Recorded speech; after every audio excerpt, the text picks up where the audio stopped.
శుక్లాంబరధరం విష్ణుం శశివర్ణం చతుర్భుజం ప్రసన్నవదనం ధ్యాయేత్ సర్వవిఘ్నోపశాంతయేత్.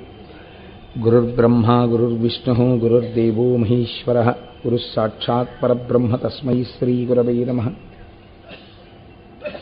వ్యాసాయ విష్ణురూపాయ వ్యాసరూపాయ విష్ణవే నమో వై బ్రహ్మనిధయే వాసిష్ఠాయ నమో నమః.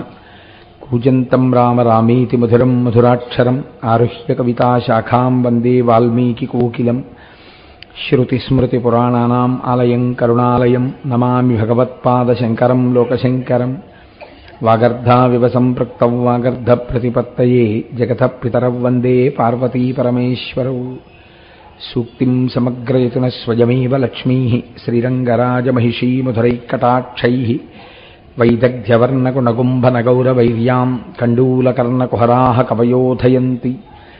హైమోహధ్వపుండ్రమజహన్మకుటం సునాసం మందస్మితం మకరకుండలచారుగండం బింబాధరం బహుళదీర్ఘకృపాకటాక్షం.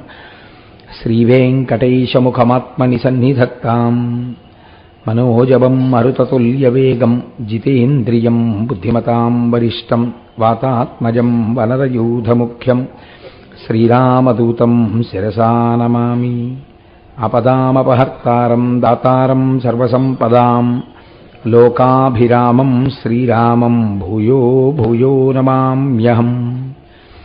సింధూరారుణ విగ్రహాం త్రినయనాం మాణిక్యమౌళిస్ఫురత్తారానాయకశేఖరాం స్మితముఖీం ఆపీనవక్షోరుహాం పాణిభ్యాం అళిపూర్ణరత్నచుషకం రక్తోత్పలం బిభ్రతీం సౌమ్యాం రత్నఘటస్థరక్తచరణాం ధ్యాయేత్ పరేదంబికాం. హరి ఓం. పరమేశ్వర స్వరూపైన సభకి నమస్కారం.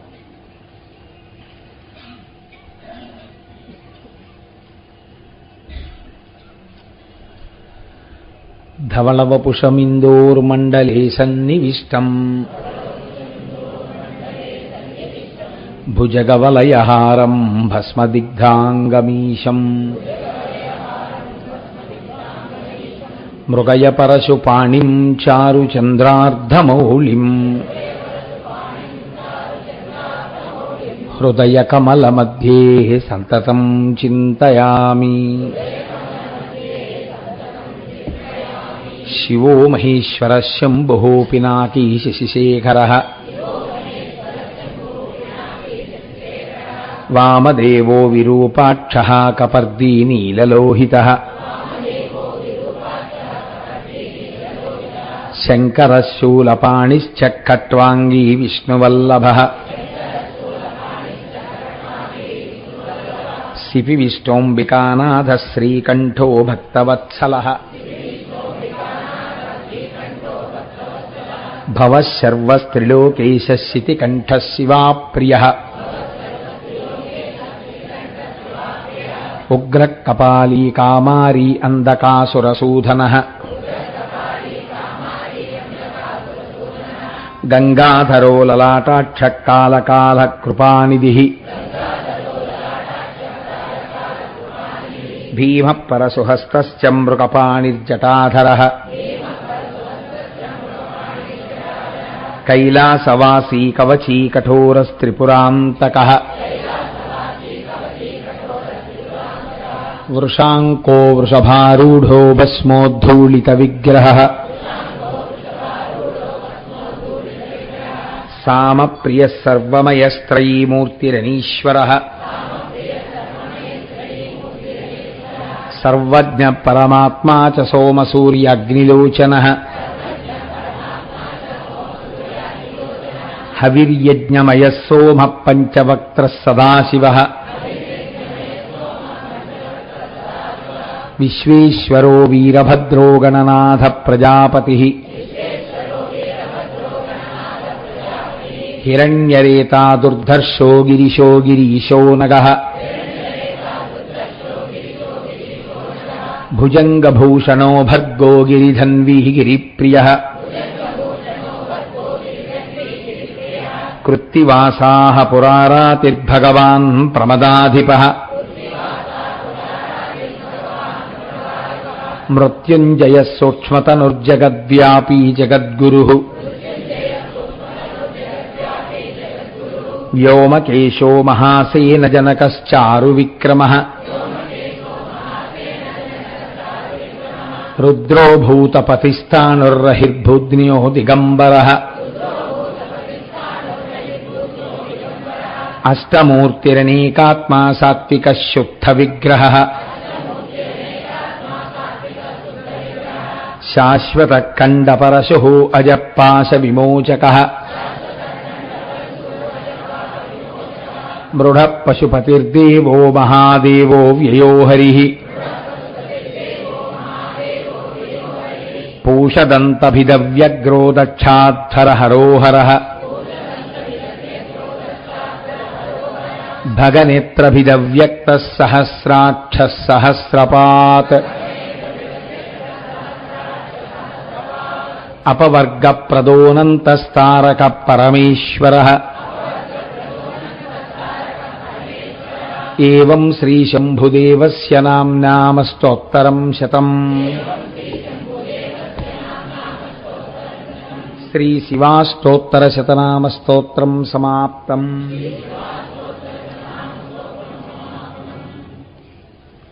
హరి ఓం. నిన్నటి రోజున మీకు అంధకాసురుని యొక్క చరిత్రని వివరించి ఉన్నాను. పుట్టిగుడ్డువాడైనటువంటి వాడు ఈశ్వరానుగ్రహం చేత త్రిశూలము యొక్క స్పర్శ చేత ఎటువంటి స్థితిని పొందాడో, శంకరుడి యొక్క ప్రమథగణములలో ఒకడుగా ఎలా మారాడు అన్న విషయాన్ని, అందులో అంతర్లీనముగా ప్రతిపాదింపబడినటువంటి తత్వాన్ని, మనుష్య జీవితమునందు పెట్టుకోవలసినటువంటి ధ్యేయం గురించి మీకు కొన్ని మాటలు నేను విజ్ఞాపన చేసి ఉన్నాను. ఇవాళ త్రిపురాసుర సంహార వృత్తాంతం గురించి 4 మాటలు చెప్తాను. ఈ త్రిపురాసుర వృత్తాంతం శంకరుడి యొక్క లీలలలో, శంకరుని యొక్క ఆయన చేసినటువంటి రాక్షస సంహారములలో చాలా ప్రధానమైనదిగా చెప్పబడుతుంది. దీనికి ఉన్నటువంటి స్థాయి బహుశః ఏ ఇతర రాక్షస సంహారమునకు లేదు. ప్రత్యేకించి శంకరుడు చేసినటువంటి రాక్షస సంహారములలో ఇతరమైన వాటికి త్రిపురాసుర సంహారముతో సమానమైనటువంటి ప్రతిపత్తిని ఇవ్వరు. మీరు ఒక్క విషయం ఆలోచించండి. త్రిపురాసుర సంహారం అనేటటువంటిది ఒక గమ్మత్తు. ఎందుచేతనంటే అమ్మవారికి సాధారణంగా మనందరం పిలిచేటటువంటి పేరు త్రిపుర సుందరి. ఆయన త్రిపురాంతకుడు. ఆవిడేమో త్రిపుర సుందర, ఈయనేమో త్రిపురాంతకుడా. వీళ్ళిద్దరూ ఆది దంపతులా? వీళ్ళిద్దరూ ఇంతకాలం నుంచి ఇంత అందంగా దాంపత్యం వెళ్ళిపోతోందా? ఏమిటి ఆశ్చర్యం? అలా ఉంటుందా లోకంలో?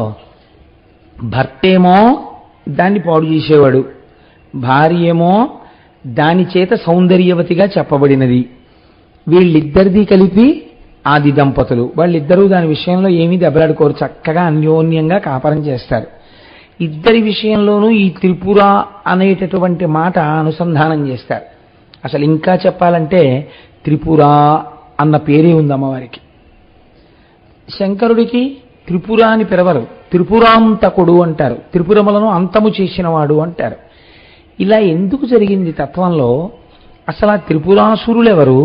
ఎవరో ఒక్క రాక్షసుల గురించి చెప్తారు తప్ప వాళ్ళ ముగ్గురి పేర్లని పక్కన పెట్టింది పురాణం. లోకం సాధారణంగా ఏమని పిలుస్తుందంటే త్రిపురాసుర సంహారం జరిగిందండి అంటారు. ఇందులో ముగ్గురికి 3 పేర్లు ఉన్నాయి. కానీ ఎవరి పేరు వాళ్ళకి పెట్టి వాళ్ళని అంతం చేసిన వాడిగా శివుణ్ణి పిలవరు. త్రిపురాంతకుడు, త్రిపురారి అని పిలుస్తూ ఉంటారు. అసలు అలాంటి పేరు ఎందుకు వచ్చింది? ఈ లీల వెనకాతల ఉన్నటువంటి తత్వమేమి అన్నదాన్ని మనం ఈశ్వరుని యొక్క అనుగ్రహము చేత కొంత పరిశీలన చేసేటటువంటి ప్రయత్నం చేద్దాం. మీరు తారకాసురుడి గురించి విన్నారు. తారకాసురుడు సుబ్రహ్మణ్యేశ్వర స్వామి వారి చేతిలో నిహతుడైనటువంటి రాక్షసుడు. లోకాల్ని చాలా కాలం బాధ పెట్టినటువంటి వాడు. ఆయనకు ఒక 3 కుమారులు. ఆ 3 కుమారులే పెద్దవాడి పేరు తారకాక్షుడు, రెండవ వాడి పేరు కమలాక్షుడు, మూడవ వాడి పేరు విద్యున్మాలి. ముగ్గురివి 3 పేర్లు. ఉపాధులు ఉన్నప్పుడు పేర్లు ఉండాలి కదండి, అందుకని ఏదో 3 పేర్లు పెట్టుకున్నాడు ఆయన అందంగా. ఇప్పుడు ఈ ముగ్గురికి తండ్రి తారకాసురుడు. ఈ తారకాసురుడు ఎవరి చేత వధింపబడినాడు అంటే సుబ్రహ్మణ్యుడి చేత వధింపబడినాడు. మీరు ఇక్కడ ఒక్క విషయం కొంచెం గుర్తు చేసుకోవాలి. తండ్రి పేరు చెప్పారు అంటే పురాణంలో మీరు ఏదో కొంచెం ఆలోచించవలసిన విషయం ఉంటుంది. అంటే చెప్పకుండా కూడా కుదరదనుకోండి. తారకాసురుడు తనకి చావు రాదు అని ధైర్యం ఎందుకు పెంచుకున్నాడు అంటే, పరమశివుడికి వీర్యము స్ఖలనమైతే దాని వలన కుమారుడు సంభవిస్తే ఆ కుమారుడి వలన నేను మరణించాలని కోరుకున్నాడు. ఆయన నమ్మకం ఏమిటంటే, శంకరుడు కామారి, కాముని పట్ల శత్రుత్వం ఉన్నవాడు, ఆయన కామమునకు లొంగడు కనుక వీర్యము స్ఖలనము కాదు. స్ఖలనము కాదు కాబట్టి కొడుకు పుట్టడు కాబట్టి తనకి మరణం లేదు.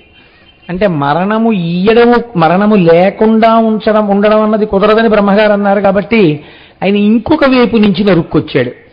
ఇంత ప్రయత్నం చేసినా సుబ్రహ్మణ్యుడు ఆవిర్భవించాడు, తారకాసుర సంహారం జరిగింది. ఇప్పుడు ఆ కొడుకులు ఏ ఆలోచన పొందాలండి? ప్రపంచంలో మరణం అనేటటువంటిది శరీరమునకు సంబంధించిన విషయము. మీరు కేవలం ఆ ముగ్గురు గురించి మాట్లాడకండి. వాళ్ళ గురించి వాళ్ళేదో చాలా అజ్ఞానంలో ఉన్నట్టు, వాళ్లే వరాలు అడిగినట్టు మీరు భావన చేస్తే చాలా తప్పు. పురాణ ప్రవచనము, పురాణము వినడము అనేటటువంటిది దేని కొరకు వస్తుందో తెలుసా అండి? మన అజ్ఞానాన్ని పోగొట్టుకోవడానికే వస్తుంది. శృతి, స్మృతి, పురాణము. ప్రమాణము శృతి, దానిలో చెప్పబడిన విషయమును ఆచరణలోకి తెచ్చుకొనుటకు స్మృతి. వేదములో చెప్పబడిన దాన్ని భూతద్దంలో చూపించి బాగా మనస్సులో నాటుకునేటట్టుగా చేయగలిగినటువంటి ఇతివృత్తముతో కూడినది పురాణము. అలాగని ఏదో ఒక కథ చెప్పచ్చా? కల్పిత కథతో చెప్పకూడదు. వంశానుచరితం చేయవ, యథార్థముగా జరిగినటువంటి విషయాన్ని మాత్రమే పురాణం మాట్లాడాలి. ఇప్పుడు తండ్రి చావు ఉండకూడదని ఎంత ప్రయత్నించినా చచ్చిపోయాడు. కాబట్టి కొడుకులకి ఏం తెలిసి రావాలి వెంటనే? అరే చూసావా, దేహం ఉండిపోవాలని మా నాన్న ఇంత తాపత్రయపడ్డాడు, ఉండనే లేదు, చచ్చిపోయాడు మా నాన్న. ఇదే మా తండ్రి చతుర్ముఖ బ్రహ్మగారు ప్రత్యక్షమైనప్పుడు, ఈశ్వర నీ అనుగ్రహము చేత నేను మళ్లీ పుట్టవలసిన అవసరము లేని జ్ఞానము నా యందు భాషించుగాక అనో, లేకపోతే విభీషణుళ్ళ నేను ఎప్పుడూ ధర్మము తప్పని స్థితి నాకు కలగాలను అడిగి ఉంటే ఇవాళ మా నాన్న చరిత్ర వేరొక రకంగా ఉండేది. మా నాన్న చివరి మెట్టు ఎక్కాడు, కానీ అక్కడి నుంచి జారిపోయాడు. తపస్సు చేశాడు, చతుర్ముఖ బ్రహ్మగారిని ప్రత్యక్షం చేసుకున్నాడు. అడగకూడనిది అడిగాడు తప్ప అడగవలసినది అడగలేదు. ఇది మా నాన్న జీవితంలో పెద్ద పొరపాటని పిల్లలు గుర్తించాలి. అలా గుర్తిస్తే వాళ్ళు ఏమవుతారండి? వాళ్ళు చాలా ఉన్నతమైన మార్గానికి వెళ్తారు. ఇప్పుడు త్రిపురాసురులు అలా గుర్తించలేదు అంటూ కథ ప్రారంభం. మీరు త్రిపురాసురుల మీద మాత్రమే పెట్టి వాళ్ళేదో చాలా తప్పులు చేసిన వాళ్ళల్లా, మనం శౌనకాది మహర్షుల్లా, మనం ఏమీ తప్పు చేయని వాళ్ళల్లా మనం అనుకోండి, మనది తప్పే. ఇది చెయ్యకూడదు అని తెలిసాక చెయ్యకుండా ఉండని వాళ్ళెందరూ? ఎందుకు చేస్తాం? ఏ తప్పదులేండి, ఏదో భగవంతుడు చూసి చూడక వదిలేస్తాడు అని చేసేస్తుంటాం. అలా అయ్యో ఇలాంటి తప్పులు చేసినటువంటి వాళ్ళు అలాంటి ఫలితాలు అనుభవిస్తున్నారని మీకు తెలిసి మీరు ఆ తప్పుని ఏదో ఒక రకమైనటువంటి నచ్చ చెప్పుకునే రీతిలో మనస్సుకి కొనసాగించడాన్నే మనం ఇష్టపడతాం. ఎందుకు ఇష్టపడతాం? కారణము కేవల అజ్ఞానము. శరీరముతోడి ఉన్నటువంటి సంబంధాల్ని దృష్టిలో పెట్టుకుని మనం ఈ రకమైన పనినే చేస్తాం. పురాణం మన మీద పెట్టకుండా అందంగా ఎత్తి చూపిస్తుంది. ఒక్కొక్కరు తన మీద ఉన్న పెద్దలు చేసిన తప్పు చూస్తారు, చూసి దిద్దుకుంటారు వెంటనే. కొడుకు అలా ఉండడు. హిరణ్యకశిపుడు చాలా నేరం చేసినటువంటి వాడు, కానీ లీలావతి గర్భంలో ఉండగా విన్నాడు నారదుడు. కానీ ప్రహ్లాదుడు చేశాడా తప్పు? చెయ్యలేదు. తన ముందు వాడు చేసింది చేయలేదు, తన తరువాతి వాడు చేసినప్పుడు కూడా వచ్చి ఈశ్వరుడితో అదే చెప్పాడు.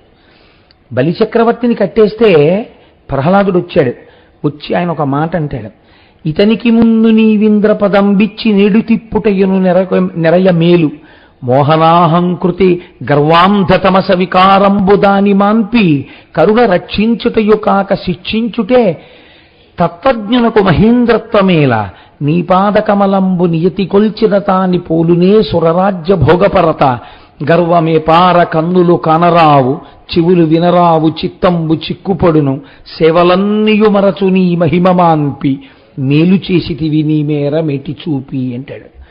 ఎందుకయా దిక్కుమాలిన పదవులు, ఎందుకయా దిక్కుమాలిన రాజ్యాధికారాలు? చాలా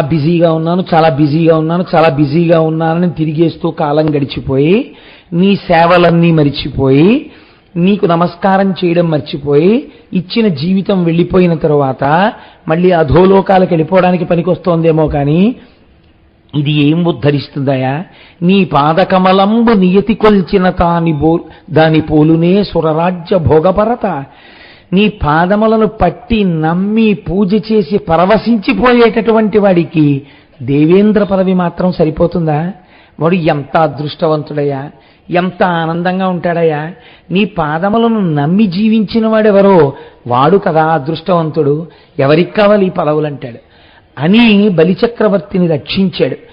ఒక్కొక్కడు తనకి ముందు జరిగిన పొరపాట్లని తాను ఆదర్శంగా తీసుకోకుండా ఇప్పుడు మనం ఆ చరిత్రలో ఉన్నటువంటి నీతిని ఆదర్శంగా తీసుకుని తన జీవన పథాన్ని దిద్దుకుంటాడు. దీనికోసమే మీకు పురాణము యొక్క ప్రధాన ప్రయోజనము. ఒకే పొరపాటు చేస్తూ ఆ పొరపాటు యొక్క అనుషంగిక ఫలితములు ఎలా ఉంటాయో, చిట్ట చివరికి దాని ఫలితాలు ఎలా ఉంటాయో చూపించడానికే మీకు 1కి 10 మార్లు ఇవే కథలు ఆవిష్కరింపబడతాయి. మీరు చూడండి, భక్తుడైతే రక్షణ, విరుద్ధ మార్గంలో వెళ్ళిన వాడైతే శిక్షణ. అంతే, 2 ఫలితాలు. ఏ కథ చెప్పినా ఇదే. తారకాసురుడు అలా మరణించాడు. ఆయన 3 కొడుకులకి బుద్ధొచ్చిందని మీరు అనుకుంటున్నారా? రాలేదు. వాళ్ళు 3 మళ్ళీ వెళ్ళి చతుర్ముఖ బ్రహ్మగారి కోసం తపస్సు మొదలుపెట్టారు. చాలా గొప్ప తపస్సు చేశారు. అందులో ఉగ్ర తపస్సు. చతుర్ముఖ బ్రహ్మగారు ప్రత్యక్షమయ్యారు. ఏం కావాలి మీకని అడిగారు. అంతే, స్టీరియో. మీరు వింటున్నారు కదా, ఎన్ని మాటలు ఎన్ని పురాణాలు చెప్పినా అంతే, అదే కోరిక. ఏమిటా కోరిక? మేము చచ్చిపోకూడదంటే ఏది చచ్చిపోవాలి? చచ్చిపోయేటట్టు అసలు చావు లేనిదేదో అది చావదో.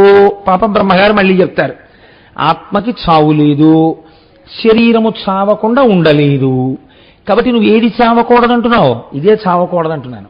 అప్పుడు ఆయన అంటారు, నువ్వేం చూస్తున్నావు? పుట్టినప్పటి నుంచి నీ కళ్ళ ముందు కనపడినటువంటి అనేక పదార్థములు వెళ్ళిపోవడం నువ్వు చూశావా? నీ తండ్రి గారికి తద్దినం పెట్టావా? నీ తల్లిగారికి తద్దినం పెడుతున్నావా?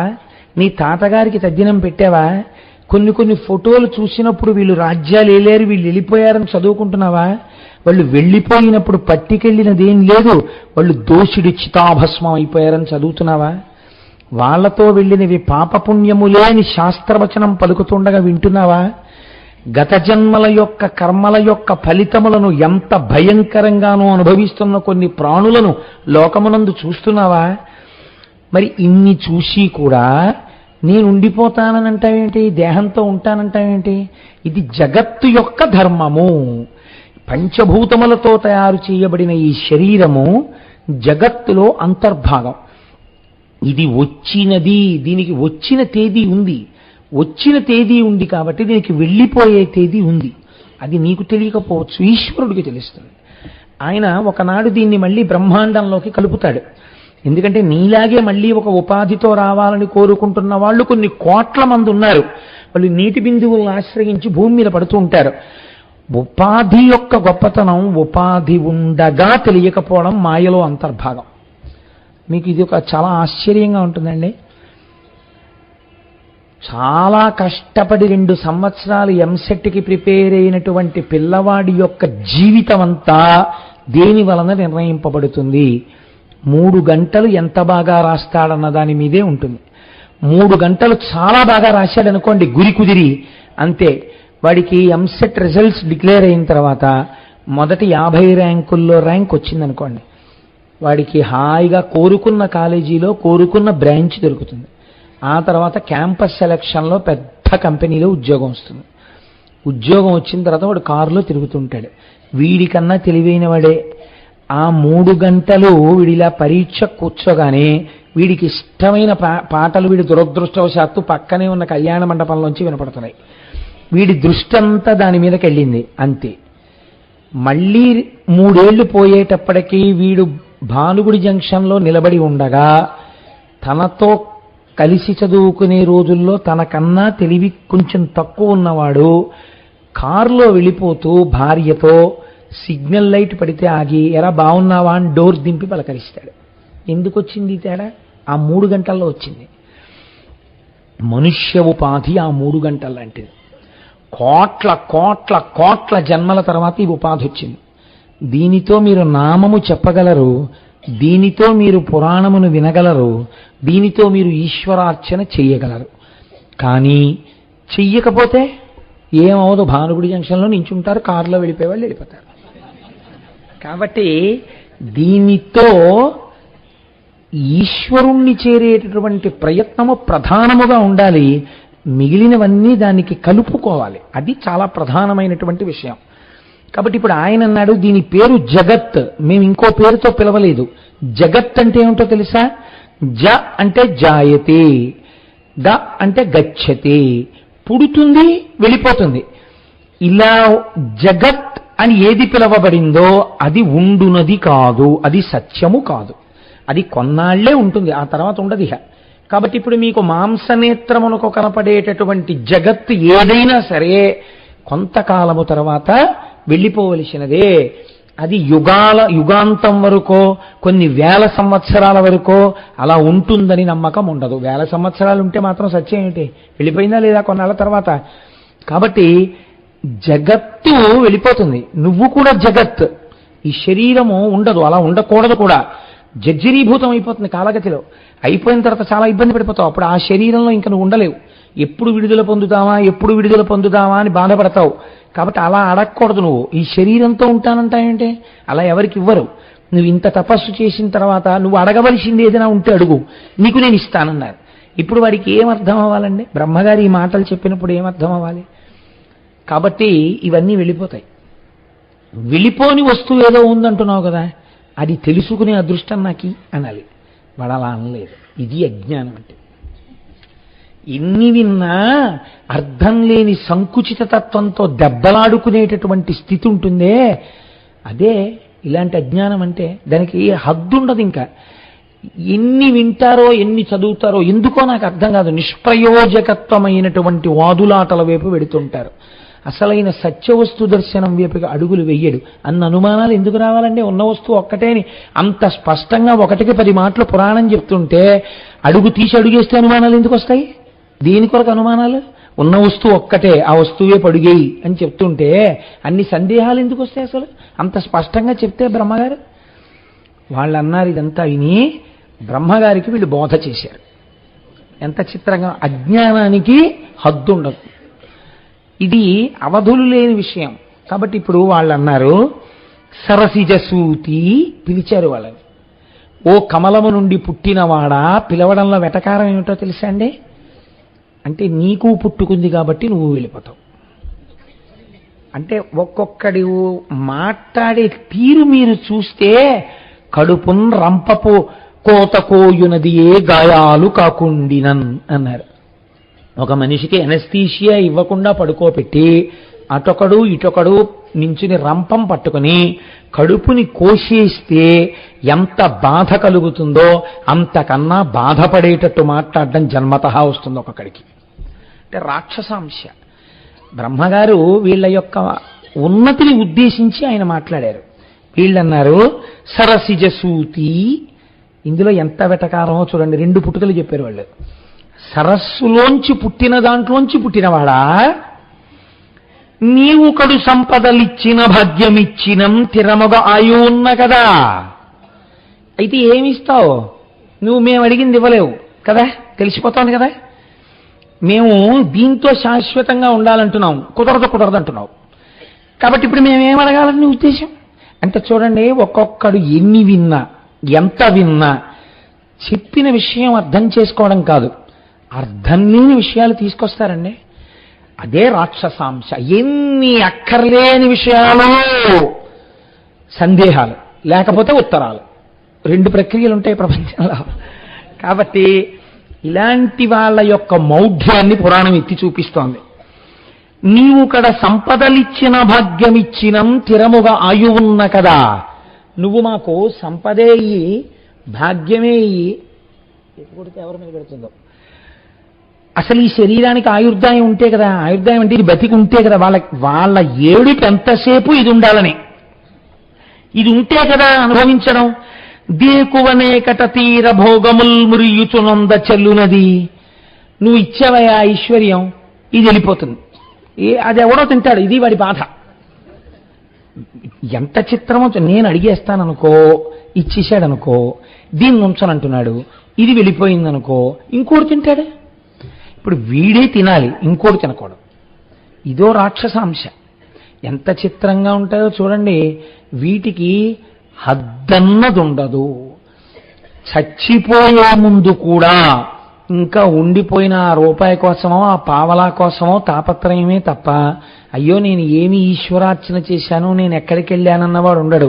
అంతటి మహానుభావుడు అప్పయ్య దీక్షితుల వారు, అందరిలా కవిత్వం చెప్పలేకపోయాను, ఒక్క శ్లోకం చెప్పడానికి 3 గంటలు ఆలోచించాను, నన్ను అదృష్టవంతుణ్ణి చేశావు, 3 గంటలు ఆలోచిస్తే కానీ శ్లోకం చెప్పలేను కాబట్టి నీ గురించి ఎక్కువ ఆలోచించాను, నేను ధన్యుండన్నారు. తీర భోగముల్ మిరుగుచునంద చెల్లునది, భూరిగలేని ఎడం జనుండు సంబరపడి ఏమి బాపుకొనువాడో, ఇరుంగుము నీ మనంబునన్. ఆయన్ని తెలుసుకోమని అడిగారు వాళ్ళు. ఏమిటయా మేము దీంతో ఉంటామంటే కుదరదంటే ఏంటి? ఏమిస్తావు అయితే? ఐశ్వర్యం ఇస్తావు, భోగాలు ఇస్తావు, రాజ్యాలు ఇస్తావు, సంపదలు ఇస్తావు, మాకేవో అనేకమైన భోగస్థానాలను చూపిస్తావు. అవన్నీ ఎప్పుడు అనుభవంలోకి వస్తాయి? ఇది ఉంటే. దీన్ని ఉంచావు, దీన్ని మాత్రం ఉంచదు, కుదరదు, వెళ్ళిపోవాలంటున్నావు. ఇప్పుడు మీరు ఇంకోటి అడగండి అంటున్నావు, అంటే మేము ఇది అడుగుతాం, అది ఇస్తావు, ఇది తీసేస్తావు. అంటే నీ తెలివితే అట్లా? అంటే మేము తెలివి తక్కువ అనుకుంటున్నావా? అంటే ఇది ఇవ్వనని ఎందుకు అంటున్నావు?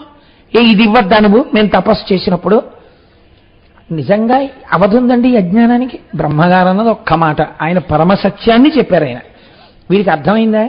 వీడు ఎంత తిరగబడుతున్నాడో చూడండి పద్యంలో అని.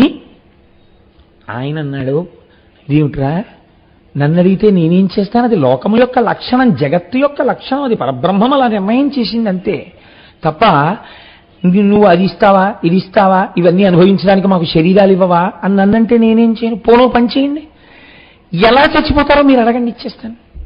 పోనీ మీకు భోగాలు అనుభవించడానికి ఆయుర్దాయం కావాలంటున్నారు కదా, పోనీ మేము ఇలా చచ్చిపోతాం అని మీరు అడగండి, అలాగే చచ్చిపోతారు. కానీ ఇప్పుడు ఆయన ఇంకొక అవకాశం ఇచ్చాడు. ఇది పెద్ద మనస్సు, దీన్ని పెద్ద మనస్సు అంటారు.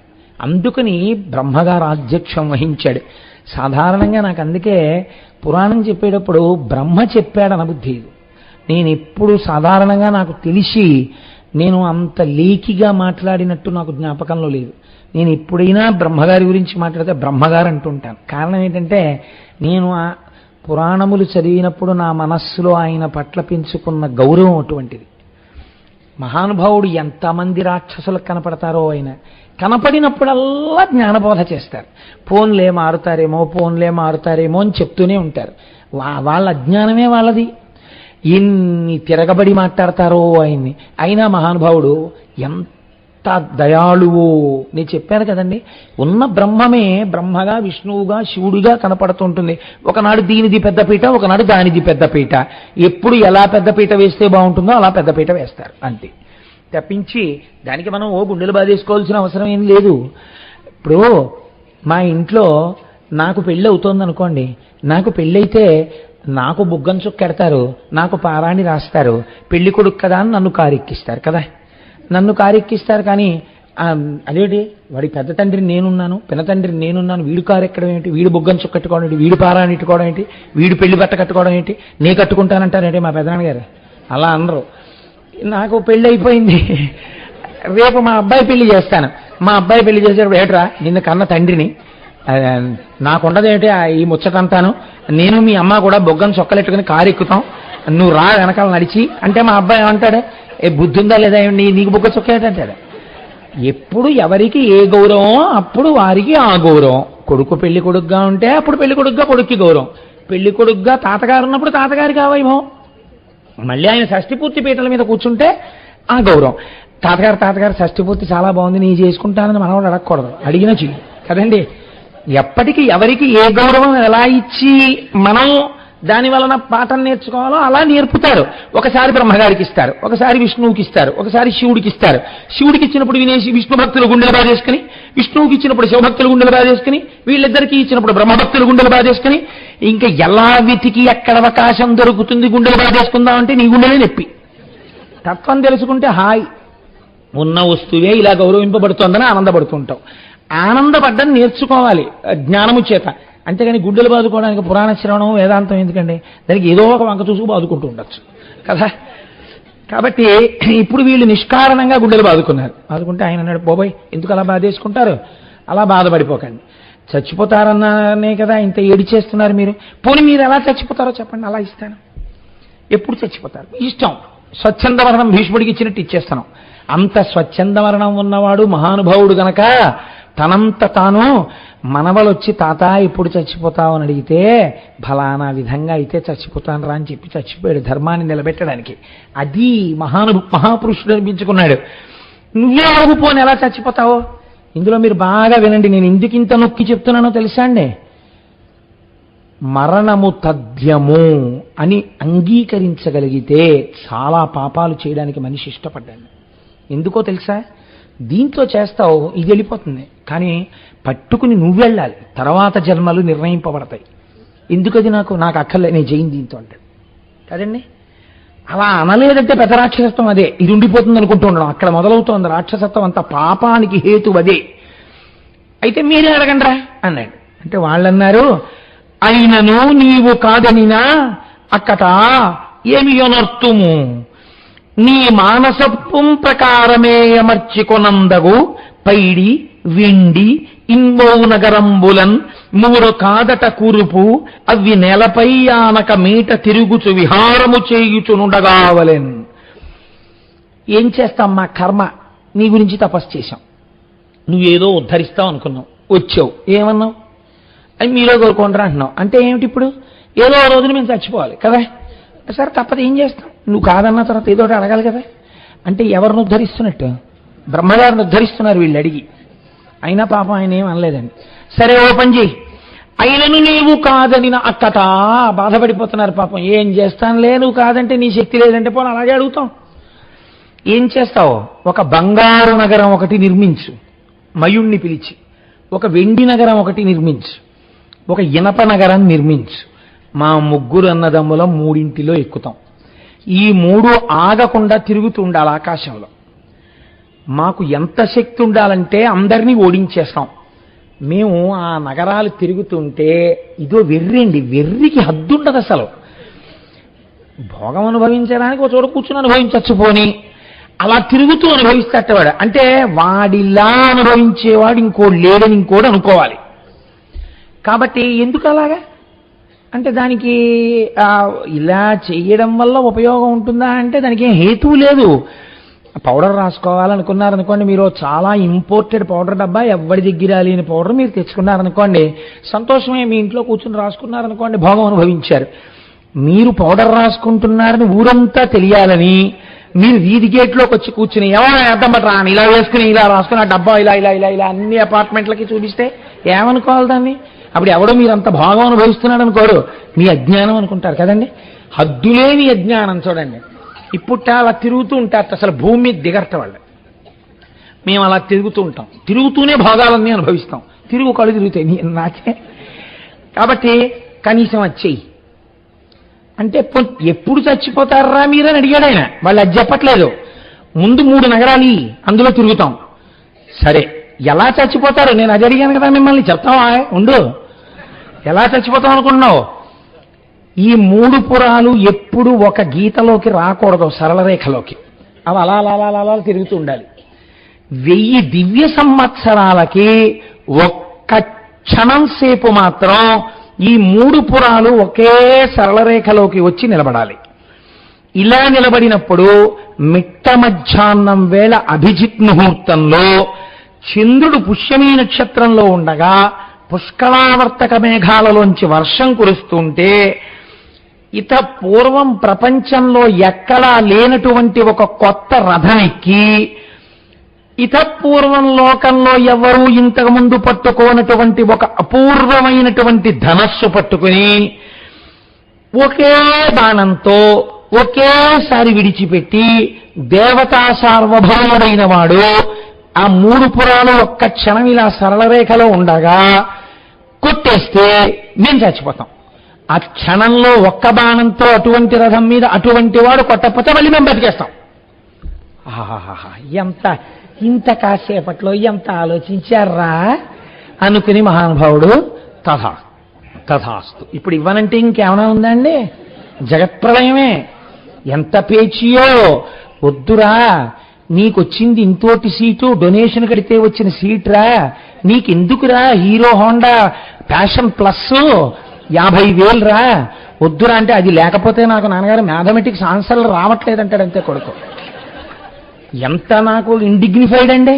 అందరూ వాటి మీద వస్తున్నారు, నన్ను ఎక్కించుకెడుతున్నారు వెనకాల. నాకెంత సిగ్గుచేటు. కొనవలసిందే. నువ్వు అప్పే చేస్తావో విఆర్ఎస్ఏ పెట్టేస్తావో, నాకు కొంటేనే పెడతా కాలేజీకి అంటే ఏం చేశాడు? వద్దురా అంటే ఏం చేస్తాడో అందుకని అపఖ్యాతి పడలేక ఇచ్చాడు.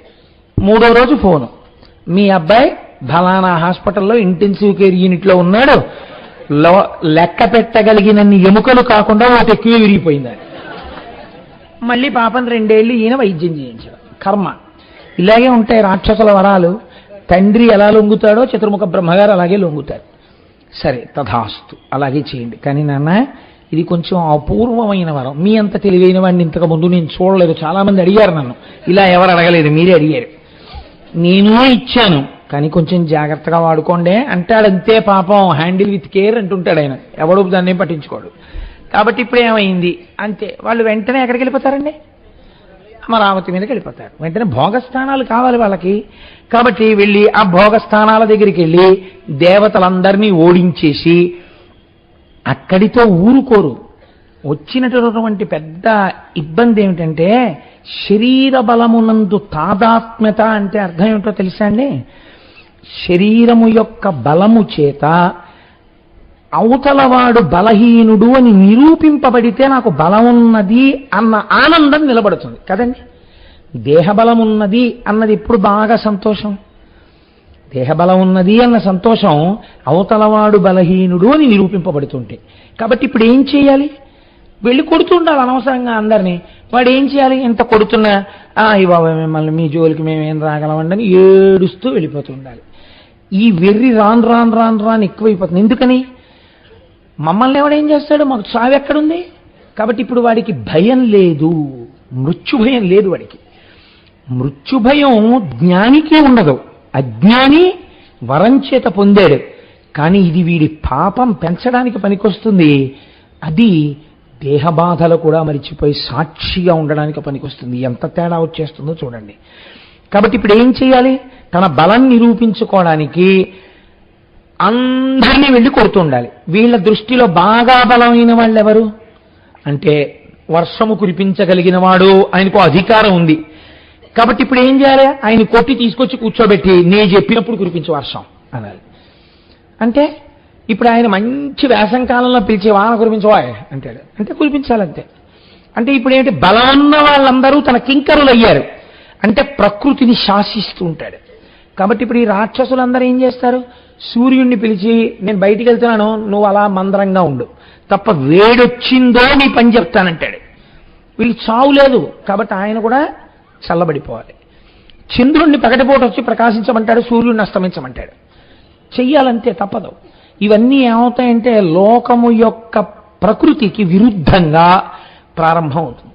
ఇప్పుడు ఎందుకు బాధ కలుగుతుందంటే లోకము యొక్క నడువడి యొక్క రీతి మారిపోతుంది. ఋతువు అన్నదానికి అర్థం ఉండదు. ఇంకా ఈ ఋతువునందు ఈ ధర్మం జరగాలి, శిశిర ఋతువు, చెట్లు ఆకులు రాల్చాలి. వాడంటాడు నాకు నవవసంత శోభా విలసిత ప్రదేశంగా కనపడాలి, ఏ చెట్టు ఆకు రాలకూడదంటాడు. అంతే, అలాగే ఉండాలి.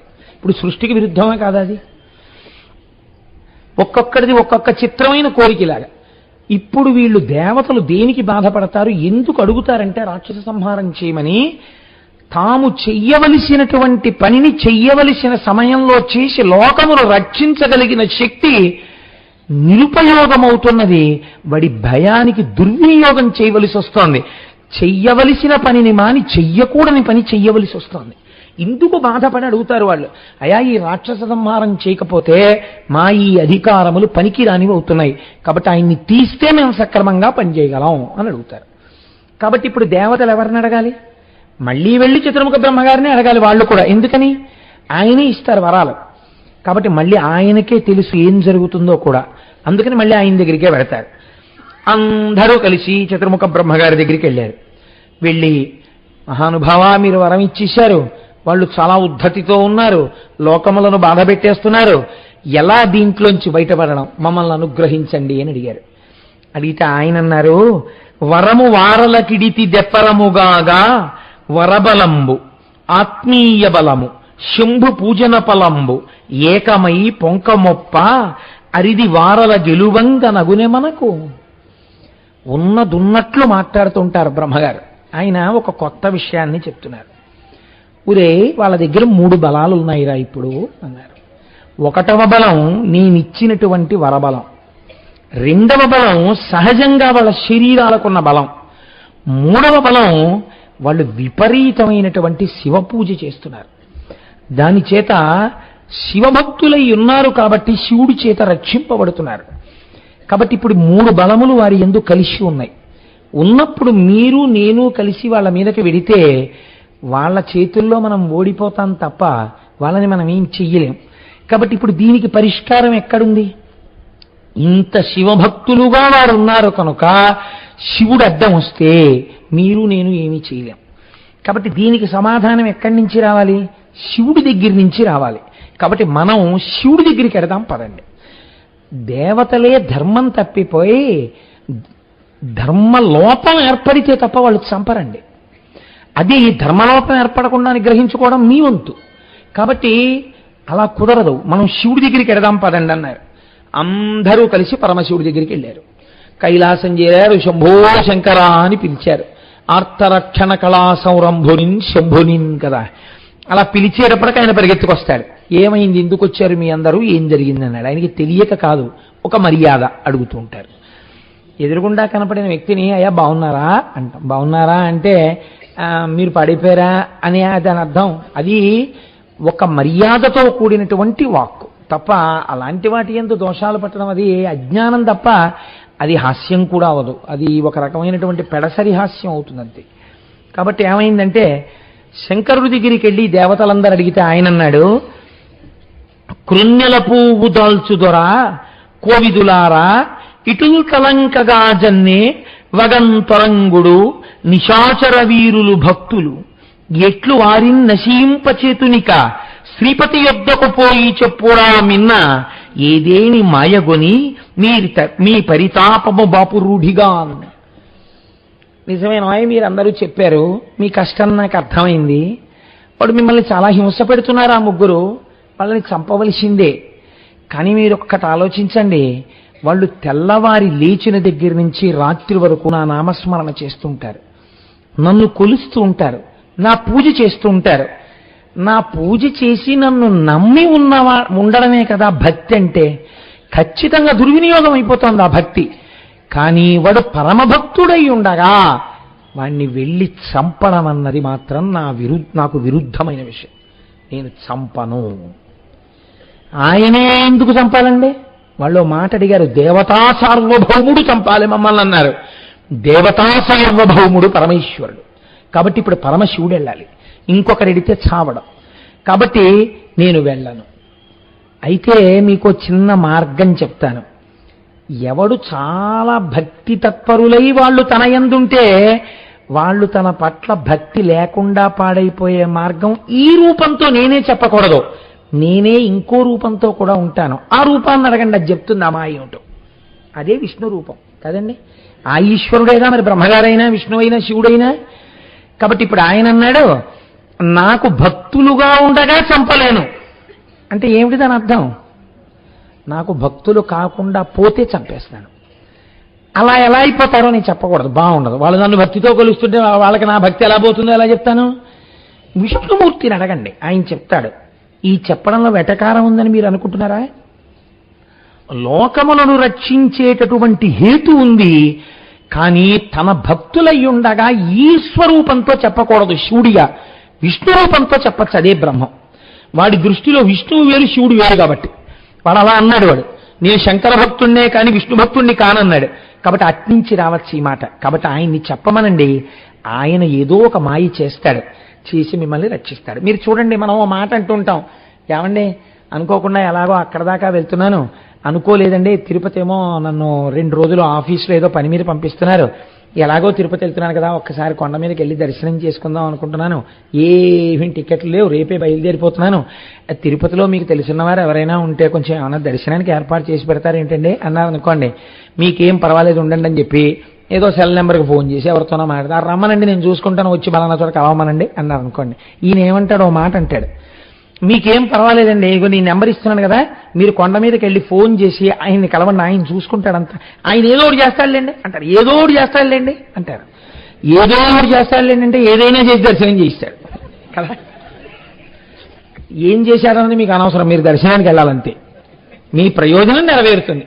కాబట్టి ఆయన ఏదో చేస్తాడులేవయ్యా మాయా, మీరు వెళ్ళండి అన్నాడు ఆయన. అంటే మీకు అర్థం కాంది అది, కాబట్టి మీరు వెళ్ళండి అక్కడికి అన్నాడు. చాలు, పోనీ నువ్వు చంపకపోయిన దారి చెప్పావు, ఇప్పుడు ఆయన చేస్తాడు, చేశాక వాళ్ళు దారి తప్పుతారు, అప్పుడు నువ్వు వస్తావు, అప్పుడు వస్తానులే నీ దగ్గరికి అని మనసులో కృతజ్ఞత చెప్పుకుని వీళ్ళందరూ మళ్ళీ ఎక్కడికి వెళ్ళిపోయారు, వైకుంఠానికి వెళ్ళిపోయారు. వెళ్ళిపోయి శ్రీమన్నారాయణుణ్ణి కీర్తించారు. ఆయన ప్రత్యక్షమయ్యారు. ఏం కావాలి మీకన్నారు, తెలియనట్టు అడుగుతుంటారు, అన్నీ తెలుసు. మళ్ళీ కథ అంతా చెప్పారు. ఆహా, శంకరుడు పంపాడా, నిజంగా వాళ్ళ మధ్య భేదాలు ఉంటేనండి ఆయన చెప్పడండి నేను విన్నాడు, మనం చంపితే చంపమల్లా అసలు మానేమను, నా దగ్గరికి పంపిస్తే నేనేం చేస్తాను అనుకున్నాడు అనాలి. అలా వాళ్ళు ఏం అనుకోరు ఎప్పుడు. ఆయన చెప్పింది ఈయన వింటాడు, ఈయన చెప్పింది ఆయన వింటాడు, మధ్యలో మనకే లేనిపోయిన హడావిడి అంతా. కాబట్టి ఆయన ఏం చేశారు, ఓహో శంకరుడు పంపాడా, తప్పకుండా అయితే ఇలా కూర్చోండి అన్నాడు. కూర్చోమ్మని ఒక్కసారి ఆలోచన చేసి, మనకి చూడండి ఈ సినిమాల్లో ఇలా అంటారు, అలా ఒక చిన్న మాయ చేశాడు ఆయన. మాయ చేయడం అంటే ఆయన ఏం చేశాడో మీకు తెలియకపోవడం అంతే కదండి. అందుకని ఆయన చేశాడు అంటే లోపల ఒక సంకల్పం చేశాడు. ఆయన సంకల్పము చేత ఆయన చేయగలిగిన సృష్టి మీకు తెలియదు, అంతే మాయ అంటేను. ఆయన అంతటి శక్తివంతుడు. ఇప్పుడు ఆయన సంకల్పము వలన ఒక పురుషుడు పుట్టాడు. ఆయన ఎలా ఉన్నాడు, ముండితమైన ఎట్టి శిరమున్ కడు మాసిన ఎట్టి వల్వలున్ దుండమునందు బేల్కయును దోస్థలి బుంచికయున్ దలిర్పగా దండిగ ధర్మ ధర్మయనిదా స్మరించుచు ఒక్కడచ్యుతు నిండగు భక్తిమై తరసి నెక్కని మెక్కి అనుజ్ఞనడ్డుడున్. అంతలో ఒకడు పుట్టాడు. వాడు బోడిగుండుతో ఉన్నాడు, మాసిపోయినటువంటి బట్టలు కట్టుకున్నాడు, ఓ మాసిపోయిన గుడ్డొకటి భుజం మీద వేసుకున్నాడు, చేతిలో పుర్రె పట్టుకున్నాడు, ధర్మము ధర్మము అంటున్నాడు పుడుతూనే. వెంటనే స్వామి అన్నారు, శ్రీ మహావిష్ణువు నీకు నేను పేరు పెడుతున్నాను రే బారసాల. బారసాల అంటాం, బారసాల కాదు బాలసారి దాని పేరు. ఆయన అన్నారు అరిహన్ అని నీకు పేరు పెడుతున్నాను. నువ్వు ఇప్పుడు చేసేటటువంటి పని తక్కువ, నీ ప్రబోధాలు లోకంలో బాగా ప్రచారంలోకి వచ్చి కలిపురుషుడికి బాగా పనికొస్తాయి కలియుగంలో. కాబట్టి ప్రస్తుతానికి నువ్వు ఒక్క పని చెయ్యాలి. ఏం చెయ్యాలో తెలుసా, అరిహన్నామము దాల్చి హరు ఒప్పుము చోటు నీకు అమరిచదా ముందరసి 16 వేలుగా అరుదగునొక మోహశాస్త్రం అమరింపు వెసన్. 16,000 శ్లోకాలతో వైదిక ధర్మాన్ని పక్కన పెట్టేస్తూ సనాతన ధర్మం యొక్క దారి తప్పిపోయేటట్టుగా, వినడానికి చాలా అందంగా ఉండేటట్టుగా, అబ్బా ఇలాంటి శాస్త్రాన్ని నమ్ముకోవడం చాలా తేలిక, ఇలా అయితే మనం తొందరగా మోక్షానికి వెళ్ళిపోవచ్చు అనిపించేటట్టుగా, అది ఎవడాచరించాడో వాడు పతనమైపోయేటట్టుగా, చక్కగా తేనె రాసినటువంటి విషంలా నువ్వు 16,000 శ్లోకాలతో ఒక సిద్ధాంతాన్ని తయారు చేసుకుని త్రిపురాసురులు పరిపాలిస్తున్న పట్టణాలకెళ్ళి నువ్వు ఒక పెద్ద ఇతి పురుషుల్లా కూర్చుని ఈ ప్రబోధం మొదలుపెట్టు. మొదలు పెడితే క్రమక్రమంగా సనాతన ధర్మంలో ఉన్న వాళ్ళు అటువైపుకు వెళ్ళడం మొదలు పెడతారు. వారి ధర్మము లుప్తమైపోతుంది. వారి ధర్మము లుప్తమైపోగానే వారిని సంహరించడానికి శివుడు వస్తాడు. కాబట్టి నువ్వు వెళ్ళి ఆ బోధ చెయ్యన్నారు. విచిత్రం ఏమిటంటే ఈయన వెళ్ళాడు త్రిపురాసురుల దగ్గరికి. వెడితే ఎవ్వడూ ఈయన బోధ వినలేదు. చాదల వైద్యం బోధ అన్నారు.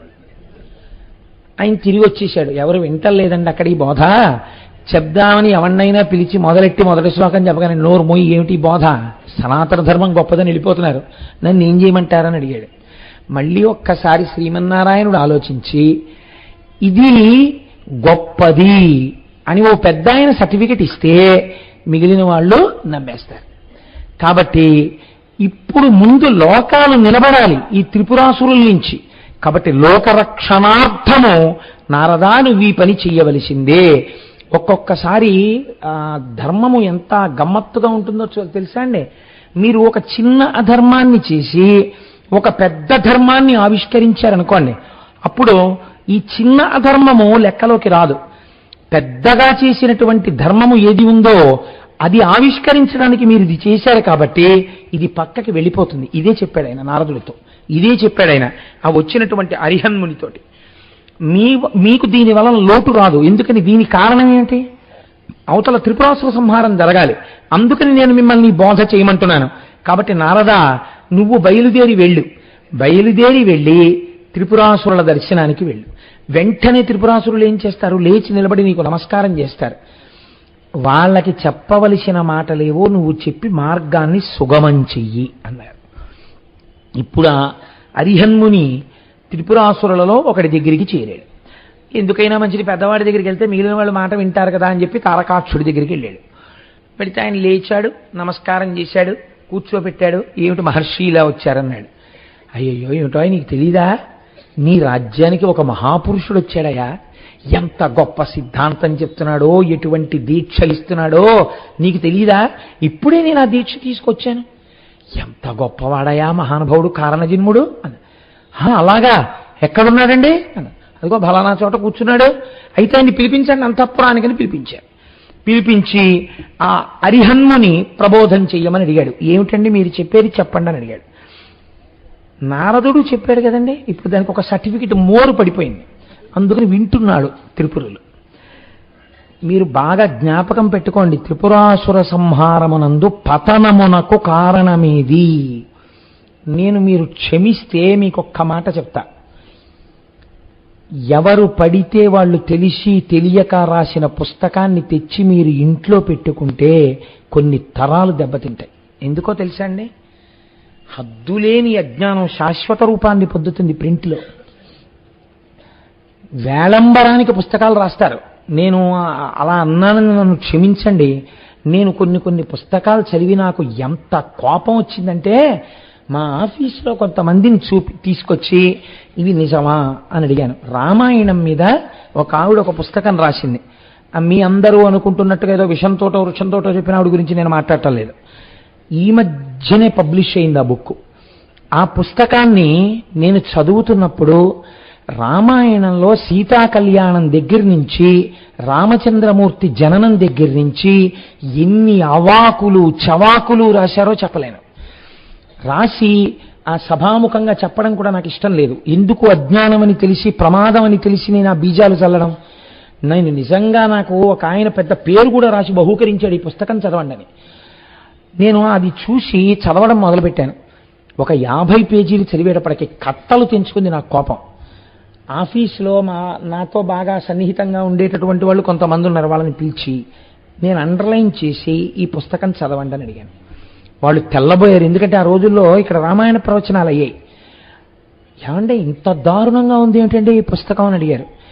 వాళ్ళు రామాయణం విన్నారు కాబట్టి, రామాయణం చదువుకున్నారు కాబట్టి తెలిసిందండి. రామాయణం చదువుకోని వాడు ఉంటాడు. నిజంగా రాముడు అటువంటి వాడు అనుకోడు, సీతమ్మ అటువంటిది అనుకోరు, లక్ష్మణుడు అటువంటి వాడు అనుకోరు. ఇది ఏ పిల్లలో చదువుతారు. వాళ్ళ జీవితం ఎంత పాడైపోతుంది మీరు ఆలోచించండి. అత్యంత ప్రమాదకరమైన విషయం ఏమిటంటే, ప్రమాదకరమైనటువంటి వ్యక్తి అజ్ఞానంలోంచి పుట్టిన మాటలు వినడం, అజ్ఞానంలోంచి పుట్టిన పుస్తకాలు చదవడం. అందుకే పుస్తకం చదివే ముందు పెద్దల యొక్క ఆజ్ఞ తీసుకుని చదవాలి. మీ కంటితో చూసింది మీరు నమ్మండి. మీ కంటితో చూడనంత సత్యమని ఆ పుస్తకాల్లోనూ ఉపనిషత్తులని వేదమని అవన్నీ ఏవో ఎవరెవరో చెప్పేస్తుంటే అవన్నీ విని నమ్మేస్తారా మీరు? ఎంత గొప్పగా బోధ చేస్తున్నారో చూడండి. అసత్యం చాలా అందంగా ఉంటుందండి. సంసారము సత్యమో, నువ్వు సత్యం, నీ భార్య సత్యం, మీ ఇద్దరికీ పిల్లలు పుట్టడం సత్యం, వీళ్ళు సత్యం. ఇవేమీ కాదు. ఈ పిల్లాడికి కాళ్ళు పెట్టినవాడు వేరే ఉన్నాడు, చేతులు పెట్టినవాడు వేరే ఉన్నాడు, వాడిలో చైతన్యంగా ఉన్నవాడు వేరే ఉన్నాడు. అదంతా ఈశ్వర కృప. ఈశ్వర కృప వల్ల నాకు పిల్లలు పుట్టారు.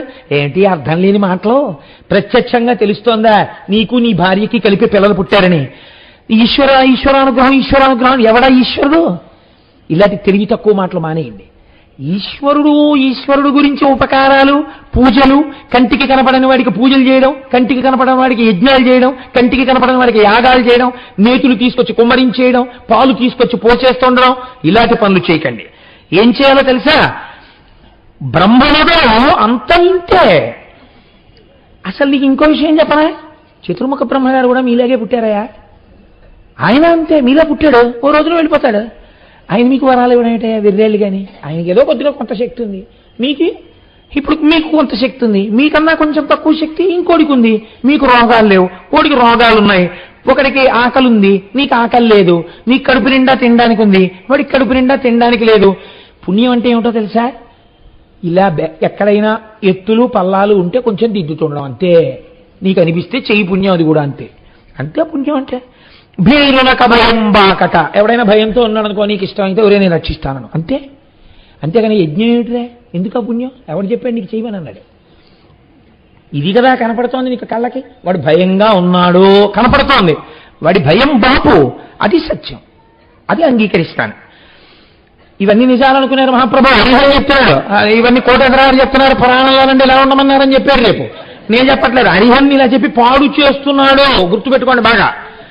కాబట్టి భీరునక భయం బాకట, గారింపబడిన జనునకు గ్రాసము. అన్నం లేకుండా ఉన్నవాడికి నీకు పెట్టాలనిపిస్తే అన్నం పెట్టు, వాడు తింటాడు. ఆకలి తీరింది అమ్మయ్యా నీకు దండం పెడతాడు, కనపడుతోంది, అది పుణ్యం అంటే. తెరులం కూడిన వానికి ఔషధము. జబ్బు వచ్చిన వాడికో మంది, అమ్మయ్య నా జబ్బు తగ్గిద్దండి అంటాడు, అది పుణ్యం. యజ్ఞం ఏమిటిదే?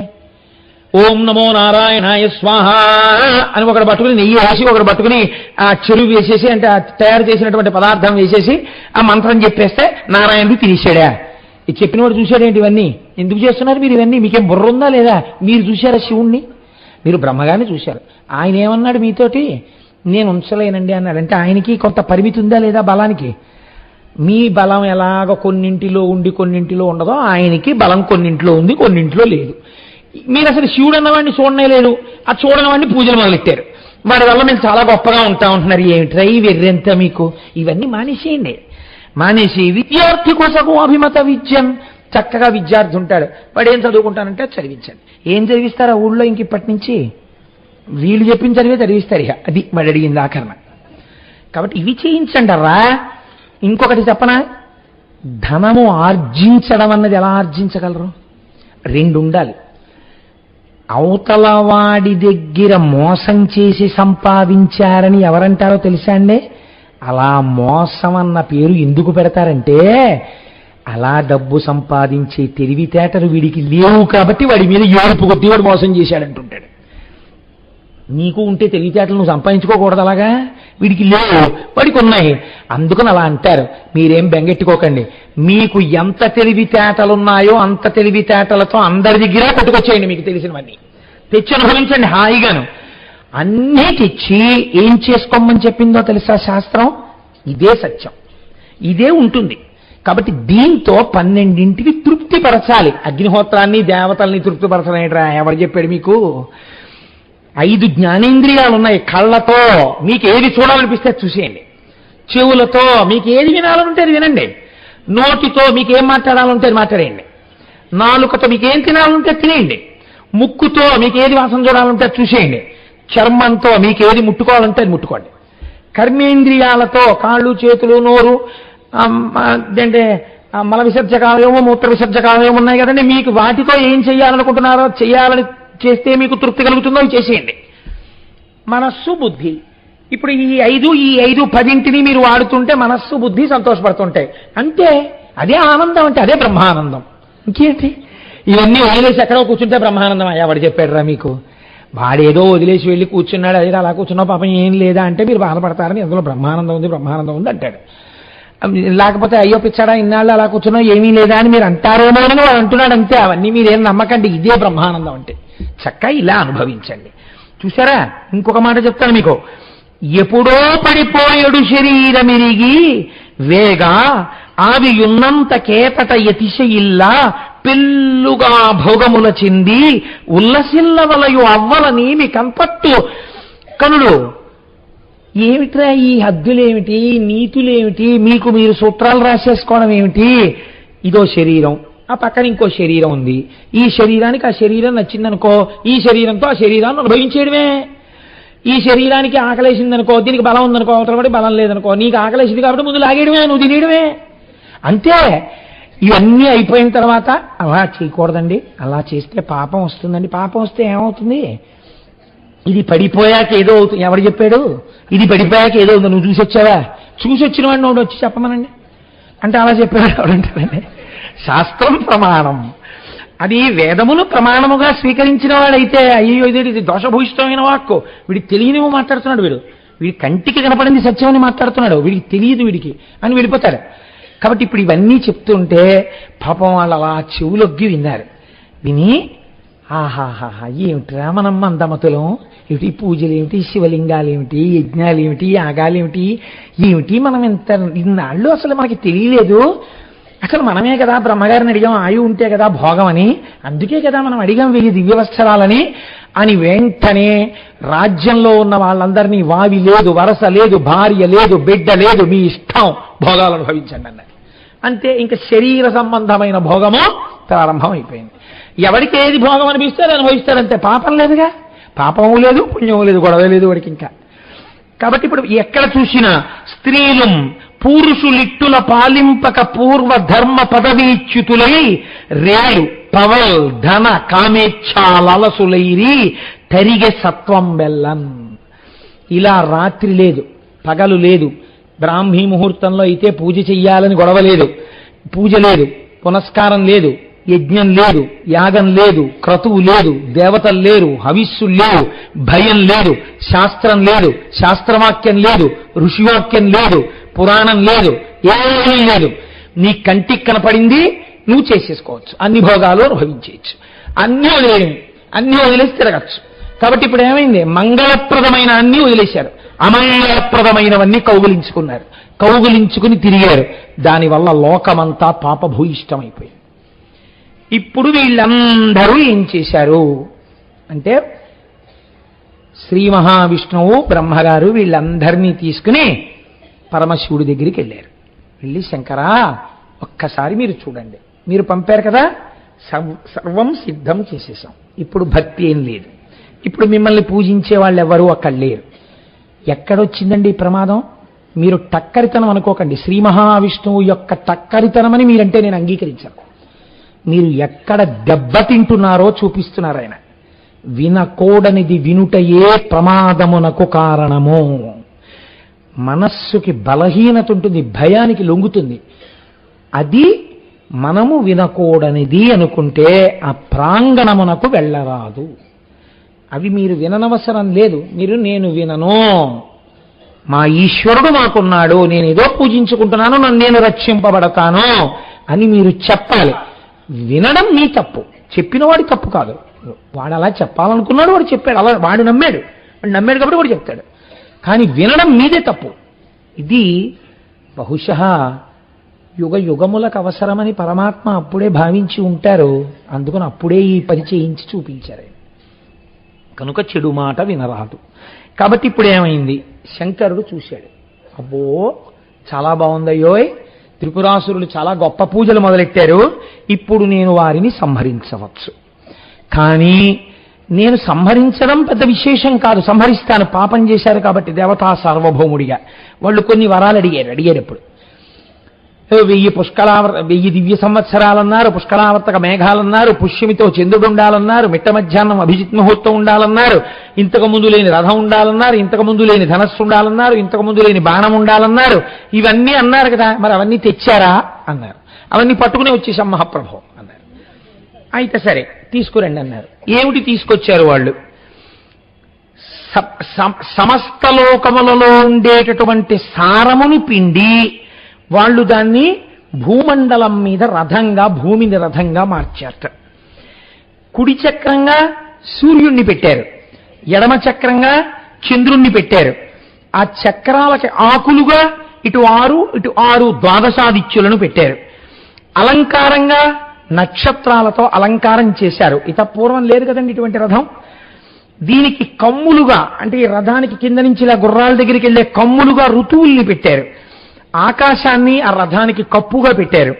మందర పర్వతాన్ని శివుడు కూర్చోడానికి ఆసనంగా వేశారు. ఉదయాచలము, అస్తాచలము అనేటటువంటి 2 కొండల్ని నొగలుగా మార్చారు. సంవత్సరాల్ని వేగంగా మార్చారు, రథం యొక్క వేగంగా. ఉత్తరాయణాన్ని, దక్షిణాయనాన్ని 2 చక్రాలకి శీలలుగా వేశారు. పంచభూతాల్ని ఆ రథానికి బలంగా మార్చారు. వేదాంగ పురాణాల్ని రథానికి గంటలుగా కట్టారు. గంగాది నదుల్ని ఆ లోపల శివుడు కూర్చున్నప్పుడు చామరం వేయడానికి స్త్రీలుగా మార్చారు. బ్రహ్మగారిని సారథిగా కూర్చోబెట్టారు. ప్రణవాన్ని ఆ గుర్రాల్ని తోలడానికి కొరడాగా మార్చారు. మేరు పర్వతాన్ని ధనస్సుగా చేశారు. ఆదిశేషుణ్ణి అల్లెత్రాడుగా కట్టారు. సరస్వతీదేవిని గంట కొట్టి బయలుదేరాలి కాబట్టి రథానికి ముఖ్య గంటగా మార్చారు. శ్రీ మహావిష్ణువు బాణంగా మారారు. రథాశ్వములుగా వేదాల్ని సమకూర్చారు. మహర్షులు దాని ముందు గానం చేసేవాళ్లుగా బయలుదేరారు. ఇటువంటి రథం ఎంత గొప్ప రథం అండి! చాలా గొప్ప రథమా కదా? అప్పుడు మీరు ఈ రథం చాలా గొప్ప రథము అని అనడంలో మీకు ఏమైనా అనుమానం ఉందా? ఏం లేదు కదా. కానీ ఇంతకన్నా అన్యాయమైన రథం ప్రపంచంలో ఉండదు. అదేమిటండి అంత ఆఘాయిత్యం మాట అన్నారు మీరు? వాళ్ళేమో ఇంత కష్టపడి రథం చేశారా? మీరేమో ఇన్నాళ్లకి శివమహాపురాణంలో ఏదో పెద్ద మొనగాళ్ళే వచ్చి కూర్చుని ఇదేం రథం అంటున్నారా? ఏమిటంటే మీకు ఆధారం ఇదేం రథం అనడానికి అని మీరు నన్ను అడుగుతారేమో. శంకరుడు నవ్వేట రథాన్ని చూసి, ఏమిట్రా ఈ రథం అని. ఎందుకని? రథం ఏమిటి? భూమి. భూమి యుద్ధం కోసమని త్రిపురాసురులు ఎక్కడున్నారు? ఆగకుండా తిరుగుతున్నారు ఆకాశంలో. భూమి కదిలిపోయింది అనుకోండి. ఇప్పుడు ఆ రథం ప్రకారం ఏమవ్వాలి? త్రిపురాసురుల మాట ఏమో కానీ వీళ్ళందరూ ఏమైపోవాలి? హఠాత్తుగా భూమి ఎగిరిపోతే యుద్ధానికి. 2. ఇప్పుడు ఈ భూమి రథం నడవాలి. నడవాలంటే దేన్ని ఆధారం చేసుకుని నడుస్తుంది? చక్రాలను ఆధారం చేసుకుని నడుస్తుంది. ఒక చక్రం ఎవరు? సూర్యుడు. ఒక చక్రం ఎవరు? చంద్రుడు. ఇందులో సూర్యుడు వస్తే చంద్రుడు వెనక్కి వెళ్ళిపోతాడు, చంద్రుడు వస్తే సూర్యుడు వెనక్కి వెళ్ళిపోతాడు. ఈ చక్రం ముందుకెడితే ఈ చక్రం వెనక్కి వెడుతుంది. ఇప్పుడు ఆ రథం ఎలా ఎక్కుతాడు? యుద్ధానికి ఎలా పెడతాడు? మీరు ఇప్పుడు ఇలా సమన్వయం చేసుకోండి ఆ రథానికి. అసలు అన్ని ఇబ్బందులే అందులో. ఇలాంటి రథం ఎక్కి ప్రణవమేమో గుర్రాలు, బ్రహ్మగారేమో రథం తోడడం. ఆయన ఎప్పుడు చేయలేదు ఆ పని.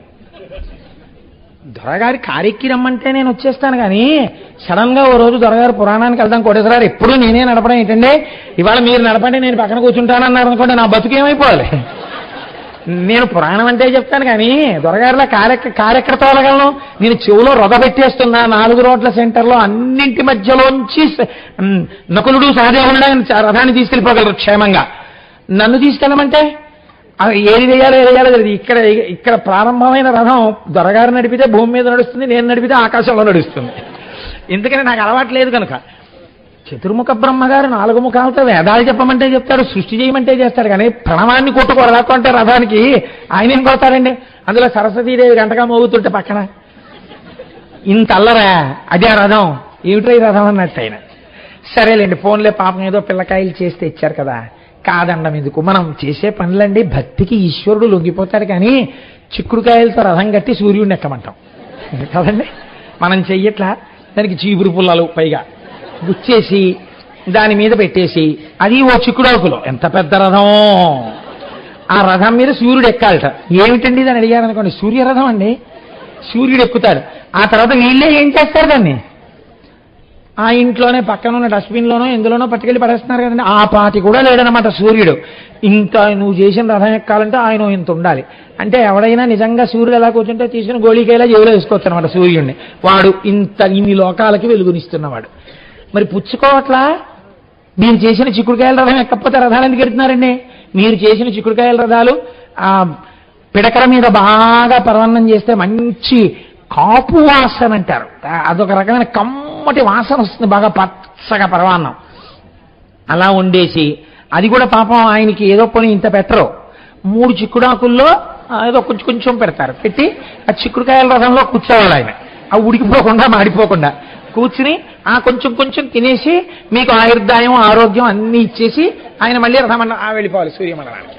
పోనీ ఇక్కడ కాకపోతే ఇంకో ఇంట్లో ఉంటుందా అంటే అన్ని ఇళ్లలోనూ చిక్కుడుకాయల రథాలే. మళ్ళీ చిక్కుడుకాయల రథం కాదు, క్యాలీఫ్లవర్ రథం కట్టండి అన్నారు అనుకోండి, ఋతువులో రావు క్యాలీఫ్లవర్, ఎవడు బెంగళూరు వెళ్ళి పట్టుకొస్తాడు.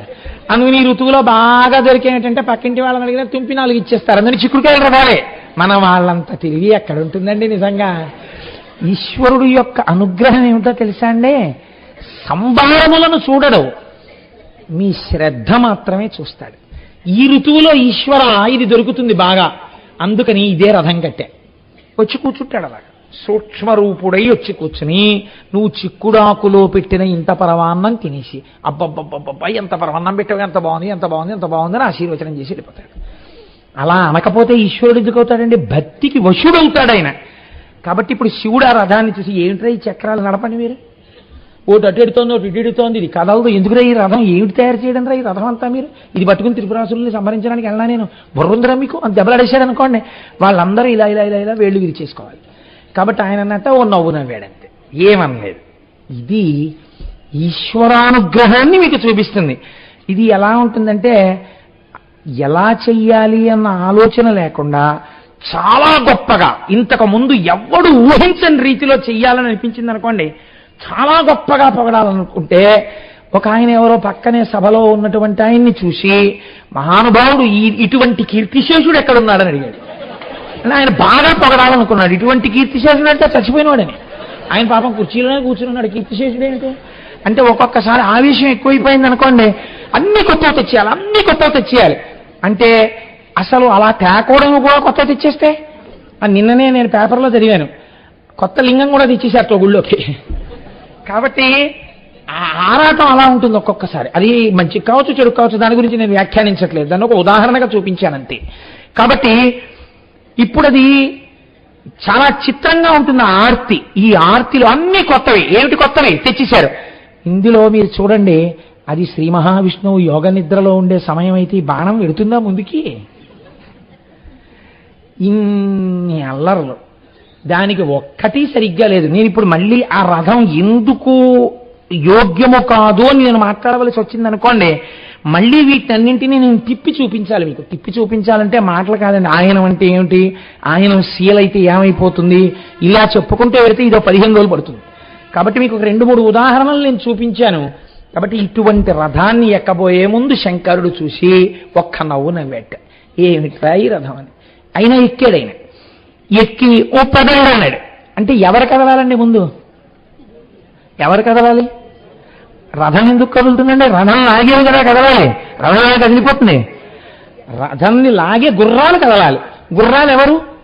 వేదాలు. వేదాలని కదలమని ఎవరనాలి? ఆ ప్రణవం అనే కొరడా పట్టుకుని వేదాన్ని కొట్టాలి. ఎవరు కొట్టాలి? బ్రహ్మగారు కొట్టాలి. తన నోటితో చెప్పే వేదాన్ని తానెలా కొడతాడు ప్రణవం పెట్టైనా? అయినా సరే ఆయన అంటే డ్రైవింగ్ లేని వాడి సీట్లో కూర్చుంటే తాళం తిప్పడమే రానట్టు ఆయన అటు ఇటు చూసి ఏమిటో ఈ రథం మీద నన్ను కూర్చోబెట్టారు, చతుర్ముఖ బ్రహ్మగారు పెద్దవాడు రథం తోలంటే ఇచ్చే పదవి ఇవ్వాలి, అంతేకాని పెద్దవాడు కదా అని పనికి మేల పదవి ఇచ్చేస్తే ఆయన ఏం చేస్తాడు పాపం? అది ఆయన చేసే పని కాదు. కోటేశ్వరారు ఉపన్యాసం ఎంత బాగా చెప్తారో, మా ఇంట్లో నుయ్యి తవ్వి పెడదురు అంటే నేను ఎక్కడ చదువుతాను?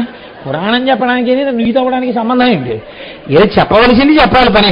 పోనీ పద్యం అర్థం కాలేదు, శివమహాపురాణం అయిపోయిన తర్వాత ఎప్పుడైనా అడుగుతాను చెప్పండి అనాలి, కానీ వేదిక దిగిపోగానే నేను అప్పున్నట్టు చొక్కా పట్టుకుని మళ్ళీ అనుమానాలు అడగకూడదు కదా. అలా ఇప్పుడు ఆయన్ని పాపం ఈ పదవి అప్పచెప్పారు, ఆ గుర్రాలు కదలాలి. ఇప్పుడు ఆ గుర్రాల్ని ఆయన అన్నాడు ఆ కదలండి అన్నాడు.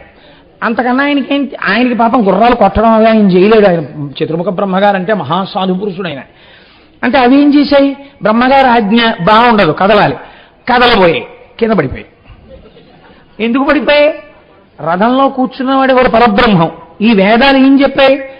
యతో వాచో నివర్త్యం చ అప్రాప్య మనసా సహా. ఎక్కడ మనస్సు వాక్కు ఇంకా పని చెయ్యవో అక్కడ బ్రహ్మం ఉంది.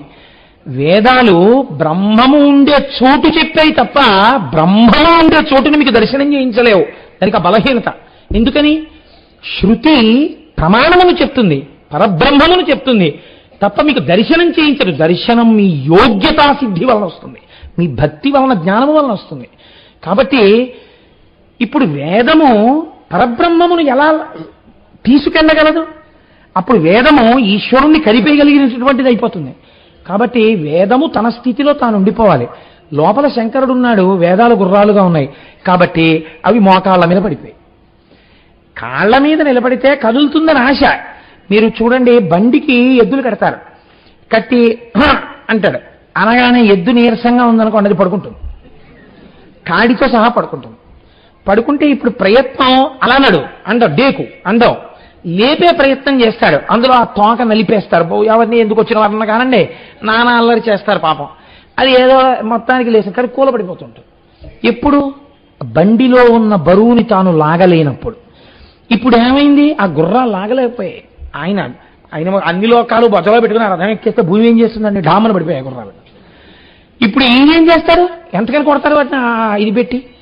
కాబట్టి ఓ రథ గంట టాంగ్ డాంగ్ డాంగ్ టాంగ్ మోగేస్తుంది అది రథం వెళ్ళాలని. అవతల వాళ్ళేమో ఒక్క క్షణమే ఉంటాయి మూడో సరళ రేఖలో, అసలు ఈ రథమే కదలటం లేదు, అది దాటిపోయింది అనుకోండి, అయిపోయింది లోకాల పని. ఇప్పుడు ఎలా? ఈయన ఏమీ తెలియని వాళ్ళ చూస్తున్నాడు, ఏమిటి రథం అంటున్నారు, ఆ గుర్రాల దగ్గరికి వెళ్తున్నారు, లేవండి అంటున్నారు, బ్రహ్మగారు లేపండి అంటారు, ఏమని లేపుతాడు? ఇంత అల్లరి.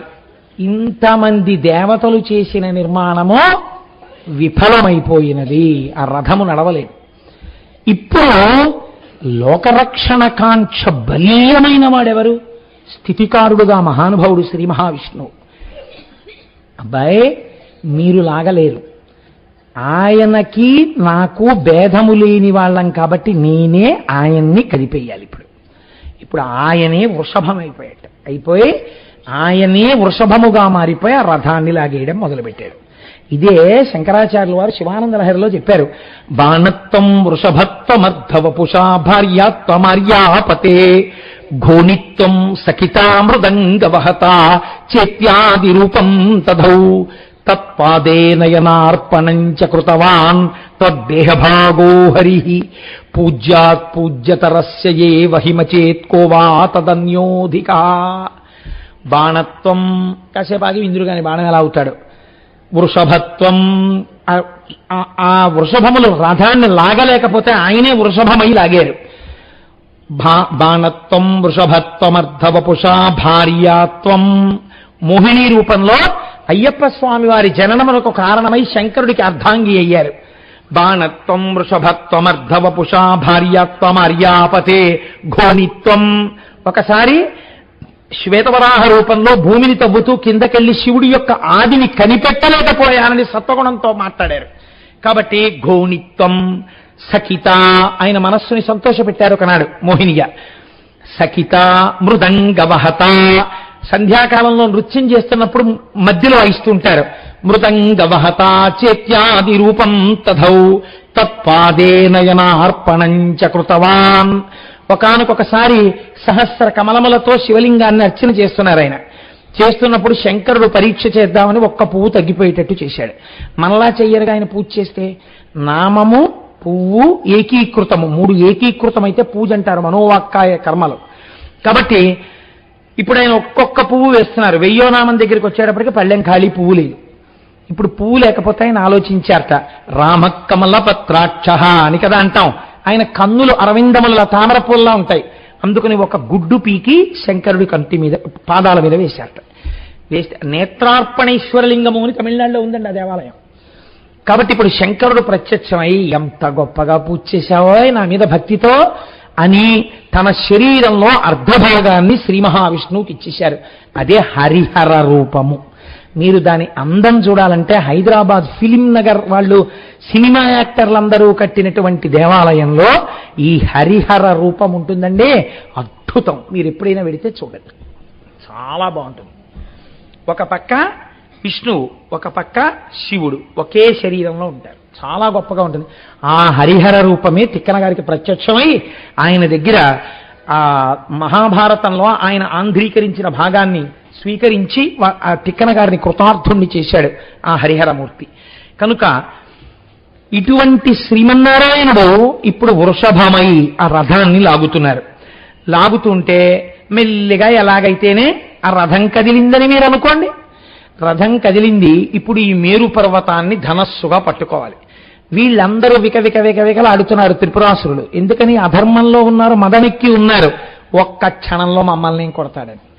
ఇప్పుడు ఈ మేరు పర్వతాన్ని ధనస్సుగా పట్టుకుని ఆదిశేషుణ్ణి తాడుగా కట్టి వింటినారిగా టంకారం చేసి శ్రీ మహావిష్ణువుని బాణంగా తీసుకుని లాగి విడిచిపెట్టాలి. శంకరుడు అన్నట్ట, సర్వలోక సృష్టికర్త, స్థితికర్త, ప్రళయకర్తను నేను ఏదైనా చేస్తే అది నా అనుగ్రహము కిందకే వస్తుంది. నీకు బ్రహ్మగారు వరం ఇచ్చారు, చంపలేనని అనుకుంటున్నావు కదా, ఇలా ఉండకపోతే చంపలేను, లోకమునందు లేని ఆయుధంతో కదా చంపమని అడిగావు. నేను నా మూడో కన్ను విప్పితే ఏమవుతావు? నేను కోపంగా చూస్తే ఏమవుతావు? అది ధనుర్వేదంలో లేనిది అని ఆగ్రహాన్ని పొంది ముఖం తెల్లటివాడు ఎర్రపడి ఒక్కసారి కాల్చేద్దామని అనుకుని పరమదయా స్వరూపుడయ్యాట. వాడి అజ్ఞానానికి నేను అజ్ఞానంలో కెడితే వాడు కోప్పడ్డాడని నేను కోప్పడితే వాడికి నాకు పోలికే ఉంటుంది అని పెద్ద నవ్వు నవ్వేట. దయాసముద్రుడై ఆ త్రిపురాసురులను సంహారం చేయడం కోసమని మూడో కన్ను విప్పబోతున్నట్ట. కొద్దిగా కదిలింది రెప్ప.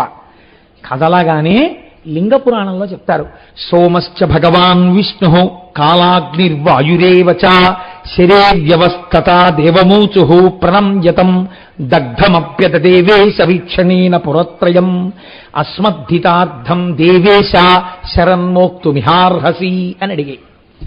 ఆనాడు శ్రీ మహావిష్ణువు, సోముడు, కాలాగ్ని ఇవన్నీ కలిసి బాణంగా వచ్చి, ఈశ్వర ఒక్కసారి మీ చేతితో మీరు స్పృశించి బాణమని పట్టుకొని మీ యొక్క ధనస్సునిలా చేత్తో పట్టుకుని ఆ ఆదిశేషుణ్ణి వింటినారిగా మీరు వంగి కట్టి పైకి లేచి ఈ బాణాన్ని తగిలించి ఆకర్ణాంతము మీరు లాగితే మీ చెవిదాకా వచ్చి మీలో ఉన్న శక్తి మాలోకి ప్రసరించాక మీ బాణము మీ ధనస్సు నుండి వినిర్ముక్తమై త్రిపురాసుర సంహారం చెయ్యాలని మాకు కోరిక.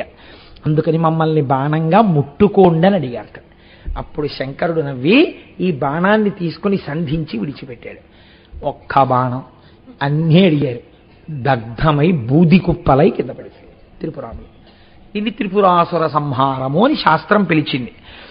రక్కసులతోడ త్రిపురంబులు ఉక్కుమాలి కాలి బూడిదయే భువి కూలే అంత దేవదుందుభినాదములు తెజరిల్లి హరునిపై పుష్పవృష్టి పెల్లడరి కురిసే. శంకరుడి మీద బ్రహ్మాండమైనటువంటి పుష్పవృష్టి కురిసింది. అయితే మీకు నేను ఒక విషయం చెప్పాను. పతంజలి అని మనకి ఒక మహానుభావుడు, ఆయన నటరాజస్వామి వారి యొక్క తాండవాన్ని చూస్తూ ఉంటాడు. ఆయన కిందంతా పావుగా ఉంటాడు, తలకాయ ఒక్కటి మనుష్యుడి తలకాయ ఉంటుంది. ఆయన చేతులు కట్టుకుని తాండవం చేస్తున్నప్పుడు నవ్వారు ఆయన్ని చూసి కొందరు. ఎలా ఉన్నాడో చూడు, ఆ నాట్యాన్ని అంత శ్రద్ధగా చూస్తారు కానీ నాట్యం చేయడానికి కాళ్ళున్నాయా చేతులున్నాయా అన్నారు. అంటే ఆయన వెంటనే ప్రకటన చేశారు సభలో. ఆయన అన్నారు, నాకు కాళ్ళు చేతులు లేవని కదా అంటున్నారు. కాళ్ళంటే కింద పొడుగ్గా ఉంటాయి, చేతులంటే పైన, కాబట్టి మీకు కాళ్ళు కొమ్ములు ఉన్నాయని గర్వం. నేను కాళ్ళు అంటే దీర్ఘాలు లేకుండా, కొమ్ములు అంటే ఐత్వం లేకుండా నేను చూసిన తాండవాన్ని శ్లోకాలుగా చెప్తాను. మీరు అనుభవించారో నేను అనుభవించారో చూద్దురుగానని ఆయన నటరాజ స్థవము అని చేశారు పతంజలి. ఎంత గొప్ప శ్లోకాలు, ఒక్క దీర్ఘాక్షరం ఉండదు, ఒక్క చోట ఎక్కడ ఐత్వం కానీ ఔత్వం కానీ ఆయన ప్రయోగించారు. అందులో ఏది చెప్తారో శివతాండవం చెప్తారు ఆయన. ఒక శ్లోకం మీకు ఎప్పుడో నేను చెప్పినట్టు గుర్తు, ఇంకొక శ్లోకాన్ని అవధరించండి. ఇవాళ అది త్రిపురాసుర సంహారంతో కూడుకుని ఉంటుంది. హరం త్రిపుర భంజన మనంత కృత కంకణ మఖండ దయమంతరహితం విరించి సుర సంహతి పురందర విచింతిత పదం తరుణ చంద్రమకుటం పరం పదవి ఖండిత యమం భసిత మండిత తనుం మదన వంచన పరం చిరంతన మముం ప్రణత సంచిత నిధిం పరచిదంబర నటం హృది భజ అన్నారు. ఏమి కవిత్వం అండి మహానుభావుడికి నిజంగా. ఆ శంకరానుగ్రహంతో పడ్డాయి ఆయనకి. హరం హరుడు, త్రిపుర భంజన మనంత కృత కంకణ మఖండ దయమంతరహితం. ఎంతగా లోపల ఆయన ధ్యానం చేశారో చూడండి. అపారమైన దయతో త్రిపురములను కాల్చినవాడు అన్నారు ఆయన. అపారమైన దయతో త్రిపురములను కాల్చడం అంటే ఏమిటో తెలుసా అండి? మీరు బాగా పట్టుకోండి ఈ విషయాన్ని. త్రిపురములు ఎక్కడుంటాయి? ఇక్కడే ఉంటాయి త్రిపురాలు. ఏమిటో తెలుసా అండి? స్థూల, సూక్ష్మ, కారణ అన్న 3 శరీరాలతో జాగ్రత్త, స్వప్న, సుషుప్తి, సృష్టి, స్థితి, లయ అనబడే 3 జరుగుతుండడం. మీరు చూడండి, మనం ఏం చేస్తాం? జాగ్రత్త అంటే ఇప్పుడు తెలివేసున్నాము అని ఏం గుర్తు? మనం అందరికీ ఇంద్రియాలు పనిచేస్తున్నాయి. కళ్ళు చూస్తున్నాయి, చెవులు వింటున్నాయి. ఇలా ఇంద్రియములు అన్నీ పనిచేస్తూ ఉన్నటువంటి అవస్థకి జాగృతావస్థ అని పేరు. దీన్నే స్థితి అని పిలుస్తుంది శాస్త్రం. రెండవది సృష్టి, అది స్వప్నావస్థ. అప్పుడు ఇంద్రియములు ఏవి పనిచేయవు. కన్ను కొంచెం తెరుచుకునున్నా ఏమీ కనపడదు. నిద్రపోతూ పురాణం వింటే లోపలికి ఏమీ వెళ్ళదు కదండి. చెవు ఉంటుంది, కానీ ఏది స్వప్నావస్థ అంటే అప్పుడు ఈ లోకం ఉండదు. అది విచిత్రం. ఇప్పుడు మీరు చూసినవన్నీ అసత్యమైపోతాయి, ఇవే ఉండవు. అప్పుడేమున్నాయి? అనుభూతులు ఉంటాయి అప్పుడు కూడా. అప్పుడు మనస్సు ఏదో సృష్టిస్తుంది, ఓ కాశీ పట్టణాన్ని సృష్టిస్తుంది. అందులో మీరు అభిషేకం చేసుకుంటే ఆనందం. ఒక వ్యక్తి అమాంతం కొరడా పట్టుకొచ్చి మిమ్మల్ని కొట్టేస్తున్నట్టు కలొస్తుంది. ఒళ్ళు నొప్పులు, బాధ, రక్షించేవాడెవరు అని బెంగ. ఇంతలో ఎక్కడి నుంచో దొరగారు వచ్చి, ఎందుకు కొడుతున్నావు కోటేశ్వరారిని అని అడిగేటప్పుడు కూడా పారిపోయాడు. అమ్మయ్య, దొరగారు వచ్చి రక్షించారనుకున్నాడు. తెలివి వచ్చేసి దిక్కుమాల కల ఒళ్ళంతా నిప్పులేనరా బాబు, ఏడు ఇలా కొరడాలు పెట్టి కొడుతున్నట్టు కల వచ్చిందని ఇంక అక్కడి నుంచి ఎవడో దొరుకుతాడు తేరగా. వాడిని పట్టుకుని ఇలా కల వచ్చింది ఏమవుతుందండి అంటే, నువ్వు బాగా వాత పైత్యములు కలిగే పదార్థాలు తిని పడుకుంటే రావేమిటి ఇలాంటి కల్లో, కాబట్టి అవమానం అని చెప్పలేక పర్వాలేదో అభిషేకం చేయించుకోండి అనాలి ఇంకా కదండి. కాబట్టి స్వప్నావస్థ యందు మనస్సు సృష్టి చేస్తుంది, లయమునందు సుషుప్తి. ఏమీ తెలియదు, మనస్సు సృష్టి కూడా ఉండవు. అన్నీ వెళ్ళిపోయి కారణమైనటువంటి శరీరంలోకి వెళ్ళిపోతాయి. ఏముంది? ఏమీ లేదు, సంతోషంగా ఉన్నారంతే. కానీ ఈ 3 కూడా 3 అవస్థలు. 80 ఏళ్ళు బతికినా, 90 ఏళ్ళు బతికినా, 60 ఏళ్ళు బతికినా, ఎన్నేళ్లు బతికినా వాడు అనుభవించేవి ఈ 3 అవస్థలే. స్థూల సూక్ష్మ కారణ శరీరములతో అనుభవించేటటువంటి జాగ్రత్త, స్వప్న, సుషుప్తి. 4వది ఒకటి ఉంటుంది, దాని పేరు తురీయము అంటారు. తురీయములో ఉన్నవాడు ఈ 3టికి సాక్షి. రమణ మహర్షిని ఒక ఆయన అడిగారు, మీరు నిద్రపోతారా అని అడిగారు. అడిగితే ఆయన అన్నారు, నేను నిద్రకు సాక్షి అన్నారు. అంటే ఎలా? ఈ శరీరం నిద్రపోతోంది, దీంట్లో ఉన్న ఇంద్రియాలు నిద్రపోతున్నాయి, ఈ మనస్సు ఆత్మలోకి వెళ్ళిపోయింది, మనస్సు కారణ శరీరంలోకి వెళ్ళిపోయింది, ఈ శరీరము ఇప్పుడు సుషుప్తిలో ఉంది అని సుషుప్తిలో ఉన్న శరీరాన్ని ఆయన సాక్షిగా చూస్తూ ఉండేవారు. ఇది మళ్ళీ లేచాక ఇది లేచింది అన్న ఆత్మ చైతన్యంతో సాక్షిగా ఉంటారు. అది చాలా గొప్ప స్థితి, అది అందరికీ రాదు. అటువంటి స్థితికి 4వది తురీయము అని పిలుస్తారు. ఈ తురీయము చేరడానికి ఈ 3 అవస్థలు తెలుసుకోవాలి. మనం ఈ 3 కాకుండా 4వ దానికి వెళ్ళాలి అని. ఈ 4వ దానికి వెళ్ళరు. ఈ 4వది చేరడానికి మొదట ఏది ఉండాలో తెలుసా అండి? పరమ భక్తి ముందు ఏర్పడాలి భగవంతుడి యందు. భగవంతుడి యందు భక్తి ఏర్పడితే, లేకపోతే మీకు ఎప్పుడు ఏ భావన ఉంటుంది? మాయ వలన ఇవే చాలా సుందరంగా ఉన్నాయి, ఎంత బాగున్నాయో అనుకుని ఇంద్రియాలతో లేవడం, కనపడ్డవన్నీ చూడండి, ఆవులు వెళ్ళిపోతూ వెళ్ళిపోతూ ఇలా ఏదో చెట్టు కనపడితే అని తినేస్తుంది, ఆ గడ్డి తినేస్తుంది, మొక్కలు తినేస్తుంది. అలా వంటింట్లోకి వెళ్ళడం, ఓ శౌచ్యం అక్కర్లేదు, కాళ్ళు కడుక్కోక్కర్లేదు, చేతులు కడుక్కోక్కర్లేదు, ఆ గూట్లో డబ్బా తీసుకోవడం, జంతికలు తినేస్తూ నవ్వులతో నిలబడడం, ఆవులాగో గేదిలాగో అలా రోడ్డు మీద వెళ్ళిపోతూ ఉండడం. ఆ మురుగుడు కాలం పక్కన ఏదో బండి ఉంటుంది, ఆ బండి దగ్గరికి వెళ్ళిపోవడం, ఏదో అని చూస్తాడు, అవి తినేస్తుండే. రైల్లో వెళ్ళిపోతూ తినేస్తుండే, బస్సులో వెళ్ళిపోతూ తినేస్తుండే. ఏదో అంతరమై శరీరం నిలబడక తినేస్తే పర్వాలేదు, ఏదో ఒకటి తినేయడం ఎందుకంటే ఏమీ తోచట్లేదు, ఏమైనా పెడదు. మీరు చూడండి, ఏం తోచకపోవడం ఏంటండి? లోకంలో ఇంత వాంగ్మయం ఉంటే నీకు అసలు తోచకపోవడం అన్న మాట ఎలా వచ్చింది? టైం సరిపోలేదని పెద్దలు ఏడుస్తున్నారా? ఏమీ తోచట్లేదని అడగడు, ఏమీ తోచట్లేదు ఏమైనా పెడదు అంటే. ఏమీ తోచట్లేదని ఇలా అడుగుతాడు మొగుడని కొంతమంది పెళ్ళాలి పాపం జంతికలు చెగోడీలు చేసి పెడతారు. ఎందుకండి ఇవి అని మీరు అడిగారు అనుకోండి, ఎందుకండి స్వీట్ స్టాల్లో అన్ని చేసి పెట్టారండి, ఆయన ఏదో తింటుంటారండి తోచదు అని. నిజంగా అప్పుడు మీకు అలాంటి యజమానిని చూసినప్పుడు ఎంత జాలి కలుగుతుంది అంటే, ఏం తోచకపోవడం ఏమిటి, ఆవిడ చెయ్యడం ఏమిటి, ఈయన ఏమీ తోచనప్పుడు తింటూ ఉండడం ఏమిటి, ఎందుకు అదంతానో అనిపిస్తుంది కదా మనకి. అలా జాగ్రత్త, స్వప్న, సుషుప్తి మూడే అవస్థలు, వీటిలోనే తిరుగుతుండదు. ఇవి చాలా సుందరంగా ఉంటాయి. మనకి జాగ్రత్త లేచి ఇంద్రియాలతో అనుభవించడం, ఇంద్రియాలతో అనుభవించేసిన తర్వాత అలసట వచ్చేస్తుంది. అది చాలా పురాణం వినేసేవాళ్ళగా పరమభక్తి ఉన్న వాళ్ళ వెళ్ళిపోయి ఫస్ట్ లైన్లోనో రెండో లైన్లోనో కూర్చుని అని నిద్రపోవడం. ఎక్కడైనా వచ్చేస్తుంది ఆ నిద్ర. కాబట్టి ఇప్పుడు ఏమైపోయింది, స్వప్న, సుషుప్తి ఇంకా ఎక్కువైపోతే పక్క వాళ్ళ మీద పడిపోతూ ఉండడం, ఆనందం. అప్పుడు మైక్లోనో లేకపోతే పక్క వాళ్ళలో చెప్తే మళ్ళీ ఒకసారి బహిర్ముఖులు అవుతూ ఉండడం, జాగ్రత్త. ఈ మూడు తప్ప మనకి ఏం తెలుసు, నాలుగోది మనకి తెలియనే తెలియదు. ఈ మూడిటితోటే సుందరం. అబ్బా ఎంత బాగుంటుందో, లేచి తిరిగితే సంతోషం, ఏమీ తోచకపోతే తింటుండడం, ఏమీ తోచకపోతే ఇంకోటి తినేస్తుండడం వాళ్ళ ఇంటికి వెళ్ళి, ఏమీ తోచకపోతే ఉట్టిగా తిరుగుతుండడం రోడ్డు మీద. ఎన్ని జీవులు చచ్చిపోతున్నాయో నువ్వు తిరుగుతుంటే. ఏమి తోచకపోవడం ఏమిటి, తిరగడం ఏమిటి, నువ్వు కూర్చుని చదువుకో, కూర్చుని ధ్యానం చేసుకో, స్నానం చేసి కాసేపు కూర్చుని పురాణం చదువుకో, ఓ సహస్రం చదువుకో. ఏం తోచట్లేదండి ఎలా పోదాం అన్నాం, ఏం తోచట్లేదండి అని. అబ్బో ఇప్పుడైతే అసలు కలిపురుషుడి యొక్క సమస్త ప్రభావ రాశి తీసుకొచ్చి రాశీభూతం చేస్తే ఒక టీవీ అనబడేది ఒకటి వచ్చేసింది. దానికి ఒక చెయ్యలు పుట్టింది, దాని పేరు సెల్లు. ఎన్ని వచ్చేసాయో చక్కగా. పూర్వం అంటే టీవీ అయితే ఇంట్లోనే ఉండి పాడు చేయగలడు, వెంట వచ్చి పాడు చేయడానికి ఒకటి ఉండాలి, సెల్లు. అది మోటార్ సైకిల్ మీద, ఓవర్ బ్రిడ్జి మీద, కారులో ఇలా తాదాత్మ్యతతో నడిపేస్తుండడం, ఎవడి మీద ఎక్కేస్తాడో తెలియదు. కాబట్టి ఇవన్నీ కలి అంశాలు, ఎక్కడ వాటిని వాడాలో తెలియదు. పురాణానికి అడిగి సెల్లు, పురాణానికి సెల్లుకి సంబంధం ఏంటి ఉండొచ్చు. నీకు ఏదైనా చాలా ఇంపార్టెంట్ ఫోన్ రావచ్చు, అప్పుడు వెనకాతలు ఉండాలి కదా. ఆ మర్యాద ఇంకోటి చెప్పడం ఏంటి నీకు. కాబట్టి సరే మళ్ళీ అవన్నీ ఎందుకు అల్లరి. కాబట్టి ఈ మూడే మనకి తెలుసు, ఈ మూడు మనకి ఎంతో సుందరంగా ఉంటాయి. బాయ్ ఎంత ఆనందం, ఎంత ఆనందం, ఎంత ఆనందం. పడుకోవడం ఆనందం. టైమ్లీ బెడ్ అండి, నేను కరెక్ట్గా నిద్రైపోతాను, పడుకుంటారు, అంతే సుందరం.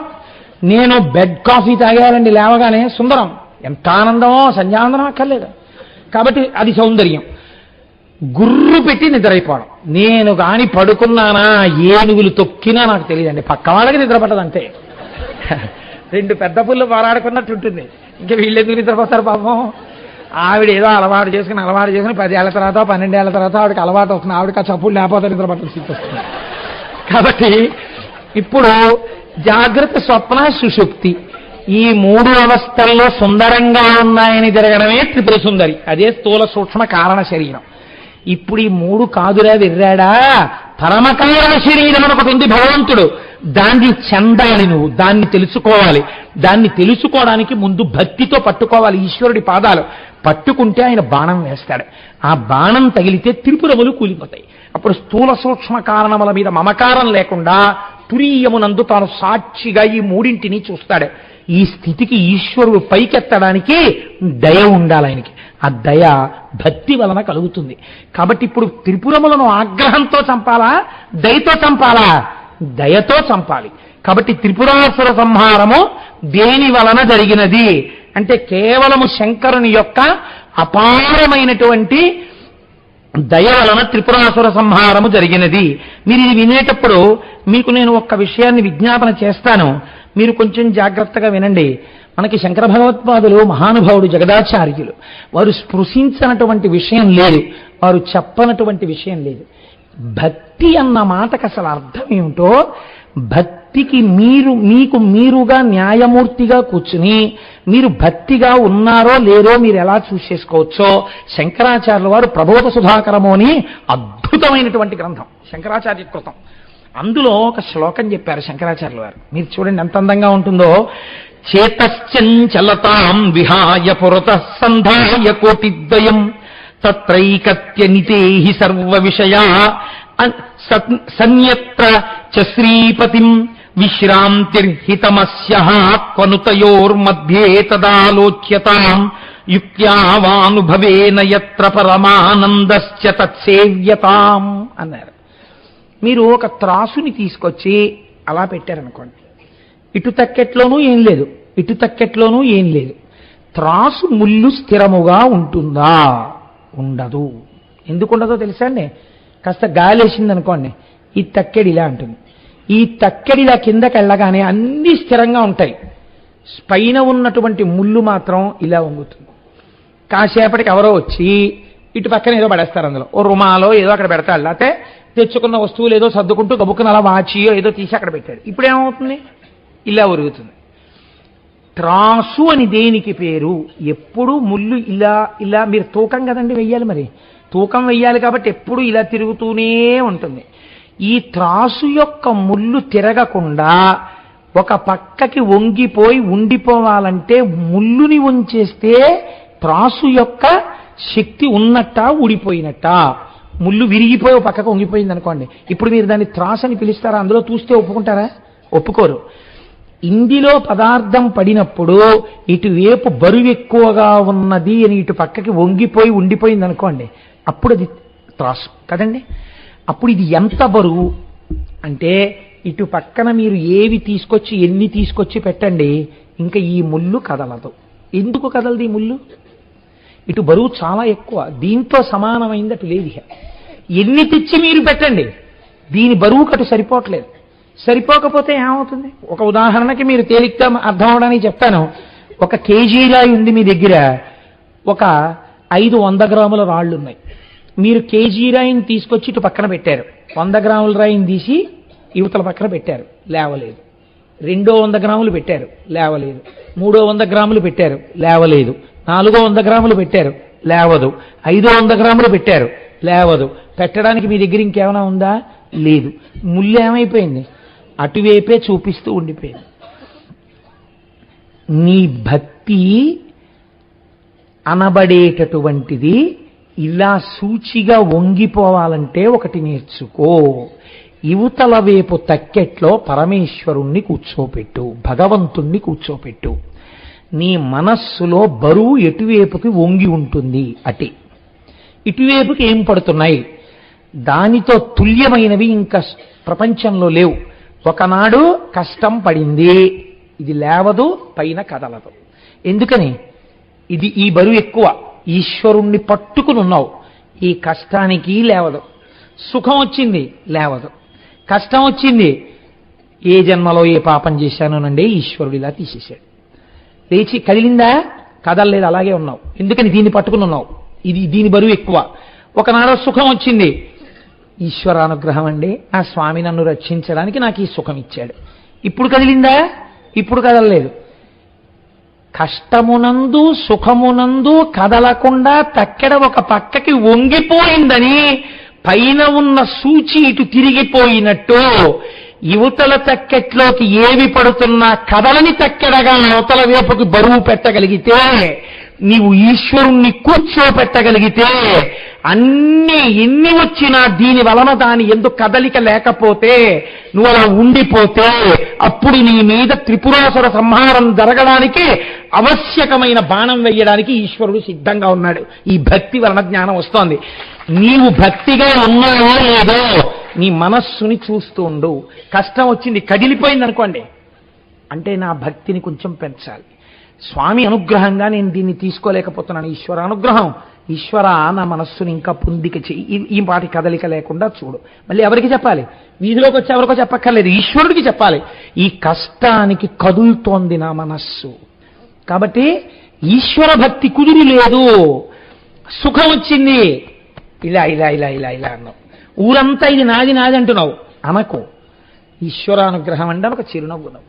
ఎవరికైనా ఏదైనా పెడుతున్నప్పుడు కూడా ముందు పెద్దల దగ్గరికి వెళ్ళి, పరమేశ్వరానుగ్రహం వల్ల మా ఇంట్లో ఈ శుభం జరుగుతోందండి, ఈశ్వరానుగ్రహంగా ఈ శుభం జరిగింది కాబట్టి మీ ఆశీస్సులు పొంది ఇటువంటి సుఖాల కలగడం వలన నా మనస్సు మరింత పూనిక ఈశ్వర పాదముల యందు పొందుగాక అని మీ ఆశీర్వచనం కోసం వచ్చారు అని అనేవాడు ఒకడు కనపడితే పొంగిపోవాలి ఆ రోజున.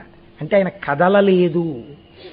దుఃఖం రాకుండా ఉంటుంది ఏంటండి? ఏదో దుఃఖం వచ్చింది, దుఃఖమునకు కదలకుండా మీరు మొదట్లో ఉండలేరు, నటనైపోతుంది. అది కదులుతుంది మనస్సు, మళ్ళీ దాన్ని వెనక్కి తేవాలి. తక్కెడ పట్టుకున్నప్పుడు చూడండి, ఇలా పట్టుకుంటాడు, కొంచెం కదులుతుంది. ఏం చేస్తాడు? ఇటువైపు వేసిన బరువుతో సమానం చేయాలంటే ఇందులో కొంత తీసేస్తాడు, మళ్ళీ కొంచెం వేస్తాడు, అటు ఊగి ఇటు ఊగి సమానం అయిపోతే అప్పుడు దీన్ని తీసేస్తాడు. కొలమానం ఏది? ఇదే. అలా ఊగడాన్ని అవకాశం ఇవ్వక అసలు మొదట్లో ఊగుతుంది, ఏది వేసినా ఊగుతుంటుంది. నువ్వు బాగా ఇటువైపు బరువుకి తాదాత్మ్యం పొందేస్తే అసలు ఇది కదలది. ఇటువైపు వేస్తూ ఉండడమే, తీస్తూ ఉండడమే. ఏది వేయి ఏది తీ, తక్కెడటే ఉంటుంది. అంటే తన మనస్సు మాత్రం కదలదు, కదిలినట్టు కనపడతాడు. బాగుండదు కాబట్టి లోకంలో, లోపల మాత్రం తాను అలాగే ఉన్నాడు. అన్నిటి యందు ఈశ్వరుడి యొక్క అనుగ్రహాన్ని, ఈశ్వర విభూతిని దర్శించుకుంటూ వెళ్ళిపోతాడు. అందుకే అలా దర్శించగలిగిన సమర్థత కలిగిన ధర్మము కాబట్టే సనాతన ధర్మం ఒక్కటే మృత్యు రావద్దని అడగలేదు, మృత్యు దేవత అంది. మీరు చూడండి, ఈ శరీరము జర్జరీభూతం అయిపోతుంది, వృద్ధాప్యం వచ్చేస్తుంది, ముడతలు పడిపోతుంది, ఏమి వినపడవు, ఏమి కనపడవు. ఇంకా శరీరంలో ఆ గూటి యందు ఉండాలని కోరకూడదు. ఆ శరీరంలోంచి విడిపించి కొత్త శరీరంలోకి వెళ్ళడానికి అనుగ్రహించింది కాబట్టి మృత్యుని కూడా దేవతాస్వరూపంగా ఉపాసన చేసింది సనాతన ధర్మం. అకాల మృత్యు వద్దంది తప్ప పండిపోయిన పండు నేలరాలకూడదని మీరు అరక్కూడదు. అందుకే మృత్యుంజయ మంత్రం ఓం త్రయంబకం యజామహే సుగంధిం పుష్టివర్ధనం ఉర్వారుకమివ బంధనాన్ మృత్యోర్ముక్షీయమామృతాత్. దోసపండు విడిపోయినట్టు విడిపోమ్మని చెప్పింది. ఇది నీ భక్తి తక్కెట వలన నువ్వు నిరూపించుకుంటూ ఉండు. రోజు ప్రతిరోజు రాత్రి పడుకోబోయే ముందు ఎన్నింటికి కదిలిపోయావు, ఎన్నింటికి నిభాయించుకున్నావు, ఏవి వింటున్నా నవ్వుతూ ఎన్నింటికి మాట్లాడగలిగావు, ఎన్నింటి యందు ఇలా పళ్ళు పటపటలాడించేశావు. ఒకసారి ఆలోచించి 11 మాటలు నీ ఇష్టదైవతానామని చెప్తూ, నిద్రపోయే సమయం కాబట్టి శివనామని చెప్తూ, ఆయన స్వల్పకాలిక లయం చెయ్యగలిగిన వాడు కాబట్టి ఈశ్వర రేపటి రోజున నేను అలా వేళ్లు విరవకుండా, నేను రేపటి రోజున అలా కోప్పడకుండా నేను నిభాయించుకునే శక్తి నాకు కృప చెయ్యి అని నమస్కారం చేసి పడుకోవాలి. ఇది సాధన. అలా చెయ్యగా చెయ్యగా చెయ్యగా ఈ తక్కెడ లేవదు, అప్పుడు త్రిపురాసుర సంహారం అవుతుంది అని మనకి శాస్త్రం మనం ఎక్కవలసినటువంటి మెట్లని శంకర భగవత్పాదులు చేసినటువంటి ప్రబోధ సుధాకరంతో అనుసంధానం చేసుకుని చూసినప్పుడు ఈ రాక్షస సంహారము మన యొక్క ఉన్నతిని చూపిస్తుంది. కాబట్టి ఈశ్వరుడి యొక్క లీలలలో దీనిని చాలా గొప్ప లీలగా చెప్తారు.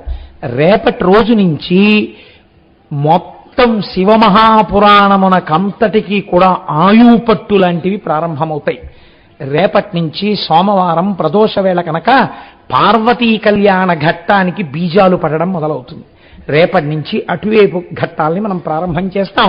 కాబట్టి సంతోషంగా రేపు ఆ ఘట్టాలని వినడం మొదలు పెడతారు. కానీ మంగళాశాసనపరైః పదాచార్య పురోగమైః సర్వైశ్చ పూర్వైరాచార్యైః సత్కృతాయాస్తు మంగళం. మంగళం కోసలేంద్రాయ మహనీయ గుణాత్మనే చక్రవర్తి తనూజాయ సర్వభౌమాయ మంగళం. ఉమాకాంతాయ కాంతాయ కామితార్థప్రదాయినే శ్రీగిరీశాయ దేవాయ మలినాథాయ మంగళం. సర్వం శ్రీ ఉమామహేశ్వర పరబ్రహ్మార్పణమస్తు. స్వస్తి.